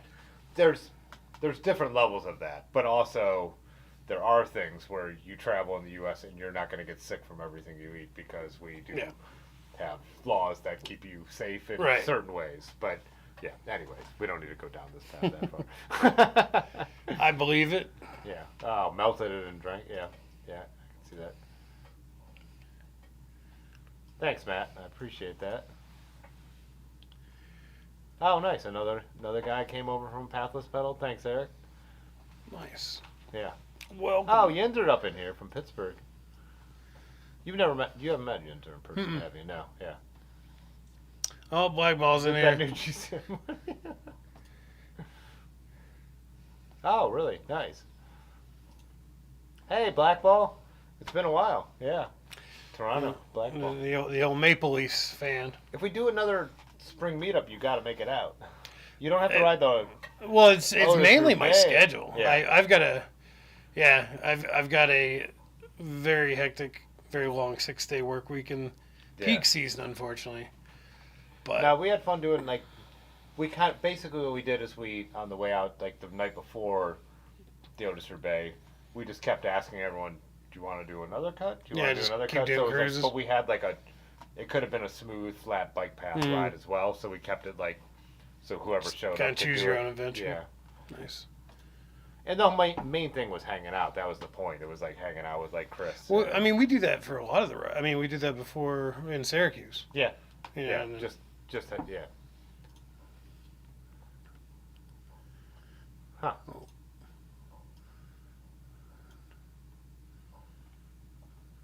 Oh yeah, because Dimitri was talking about snow too. They're in the same area. I guess Sean and Eddie are as well. Yeah. Yeah, we got a whole Toronto crew up in here tonight. Lard and Sugar was my nickname in high school. Yeah. Proper ketchup chips. Actually, I've gotten those down here every once in a while. I don't like ketchup. I definitely don't like ketchup chips, but Oh. I know why they're called ketchup chips. Well, we're having burgers tonight, and you got onion rings, so Yeah. I didn't think about your ketchup thing. I was eating tots, so I just tons of ketchup. Yeah. I always feel like when I get tots, it's just a vehicle to get ketchup in my mouth. When I was a little kid, that was meatloaf and chicken fingers, Chicken fingers and ketchup? or not chicken fingers, fish fingers. You put fish in ketchup? That sounds gross. It's not something I do anymore. It's funny because I love ketchup, but I'm so specific with what I Yeah. would eat it with. Like the whole egg thing grosses me out so bad. Oh yeah. Yeah. Yeah, I'm a hot sauce on eggs, but not a ketchup on eggs. And actually, Hot sauce and eggs, me too. yeah. When we had that great bike shop. Oh yeah, and Mellovello. Yeah, I was like, "Where's the hot sauce?" Yeah, if what I need to actually bring back from Ireland is some HP sauce. Although I think you can get that in Meyer here. I'll have to look first. Robert Kennedy Jr. under the chat. Yeah. Actually, I feel like he would be anti-pasteurization just because. I don't know, because that's what happens when someone's fucking insane. They don't have a. You can't tell it's like Trump himself. You can't. But I feel like the libertarian side of him would just be like, "That's a law. We got to get rid of that." Yeah. Freedom, personal freedom, my personal freedom. Exactly. Yeah.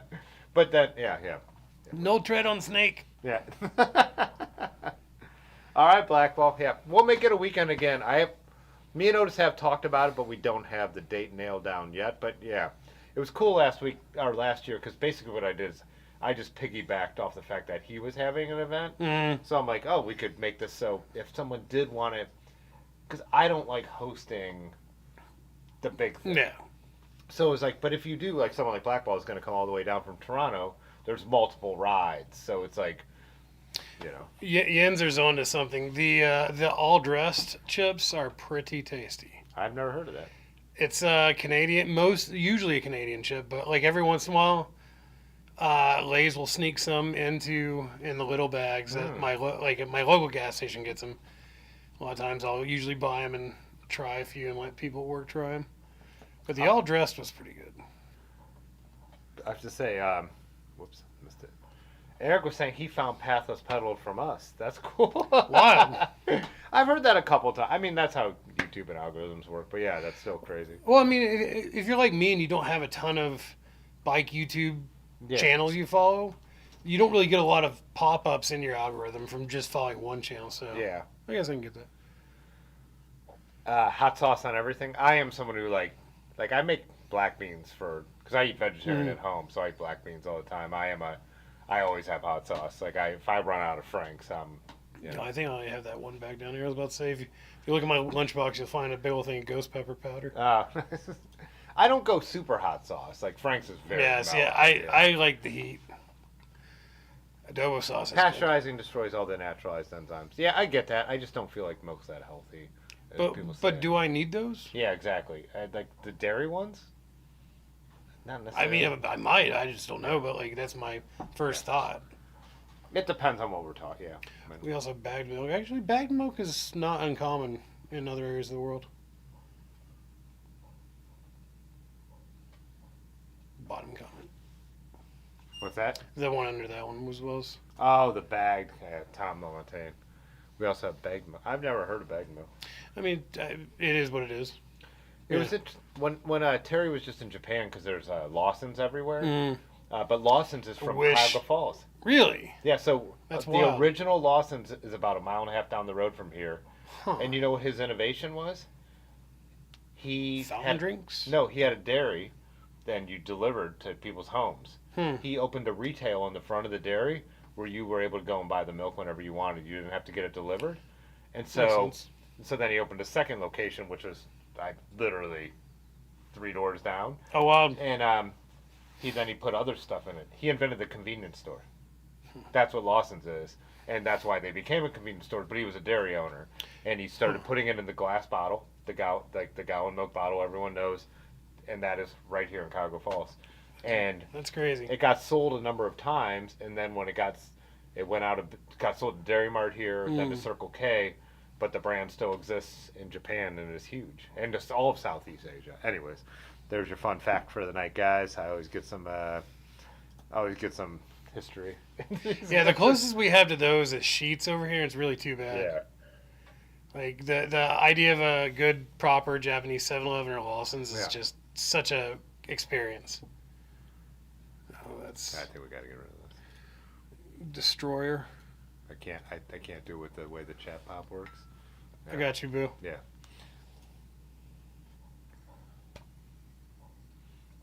It's probably the guy I rode with the other day who didn't believe January 6th happened.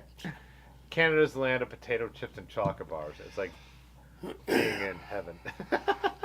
So somebody turned me onto this, and it was upsetting how good it was. Oh yeah. Putting a little bit of melted chocolate or chocolate syrup on just a plain potato chip. Mm. Checks most of the boxes except for the chewy one. Huh. Nice, Eric. Yeah. Is it Eric? Oh no, that's the T's at the end. Right? Eric T. Yeah. How many bikes to power Santa's sleigh? Who's riding? Yeah. Yeah, that's good. We talking velodrome guys or like Yeah. XC like hill climbers?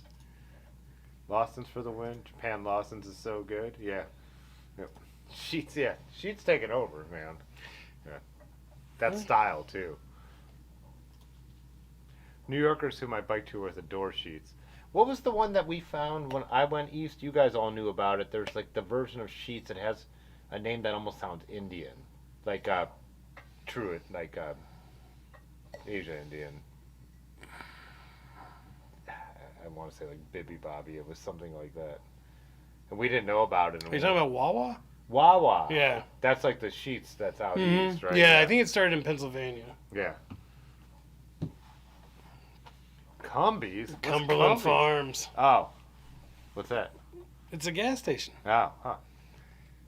What was? We also loved when we were doing there was a gas station in the Finger Lakes region that had like really good, like almost a Subway sandwich shop in it, but it was their own name.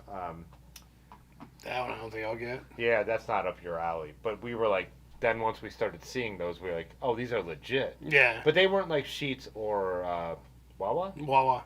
These like had like I said, like a Subway guy, but like with way better ingredients. Like you walked in, you're like, I thought I was just going to get, and then we ended up sitting at the picnic tables at those places, and you weren't just getting processed food; you were getting like full on. Yeah. Like, yeah.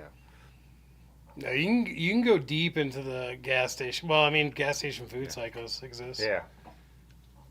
Huh. I'm drawing a blank. It's in my video like 5 times, but I can't remember now. Yeah. Yeah, and I mean, like Wawa and Sheets are both like, processed food. Mm.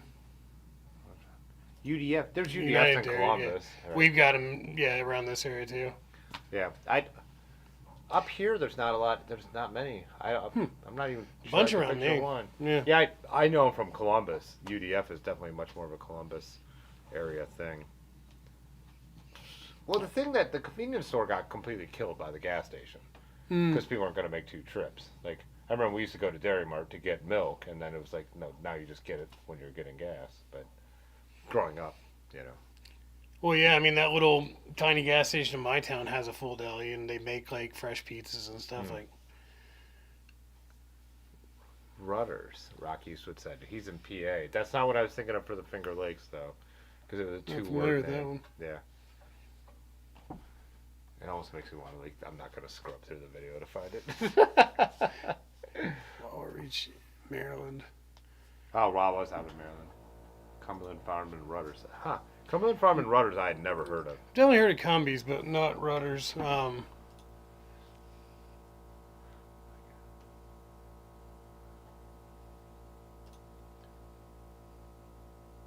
Buc-ee's, anyone? Department store Oh, gas. Buc-ee's is that massive I've gas seen that. station that takes up, like, acreage. Oh, this is it. Burn Dairy. Never heard of that one. Yeah, so that was the place that had the really good, like, food. Yep, that's exactly what I meant, Eric. Yep. When we were in the Finger Lakes, we went to one the first time. Ben had Then you just started looking for them. Yeah, then we're like, oh, these places have legit food, like anything you want. And they still had all the gas station processed food you could want, but they had, like, true full-on restaurant. But like, they cleaned it. Yeah, it was good. What's the name of the New York? I wonder if Eddie Canal typed place? that right after. Good ice cream. I'm guessing this might be what you're talking about, Eddie, and you might have typed it at the same time Eric had, but let me know if it isn't.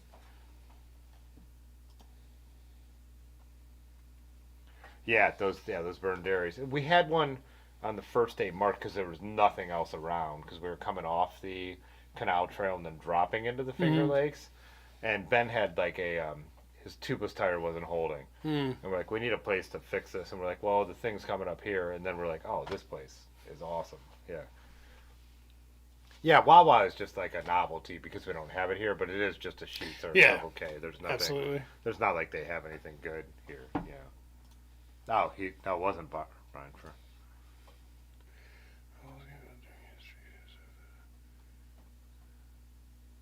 Oh yeah, I could. Yeah. Well, yeah. I mean, it's the same reason why nowhere else in the world. Well, I don't want to make it. Most first world countries don't have to refrigerate their eggs. Yeah, exactly. Yeah. Yet if we don't, they can poison us. Yeah. Supposedly. Yeah. Like being there in Paris, the eggs are all on the shelf behind you. Yeah.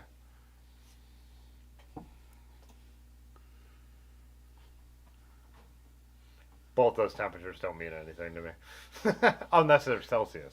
Don is in Canada, so they could be Celsius. Well, and he's talking about just south of the Arctic Circle. Yeah. So he's up there. Yeah. So yeah, I believe it. Yeah. What would negative 36 Celsius be? Someone told me the conversion, but I wouldn't do that math in my head anyways, even knowing the conversion.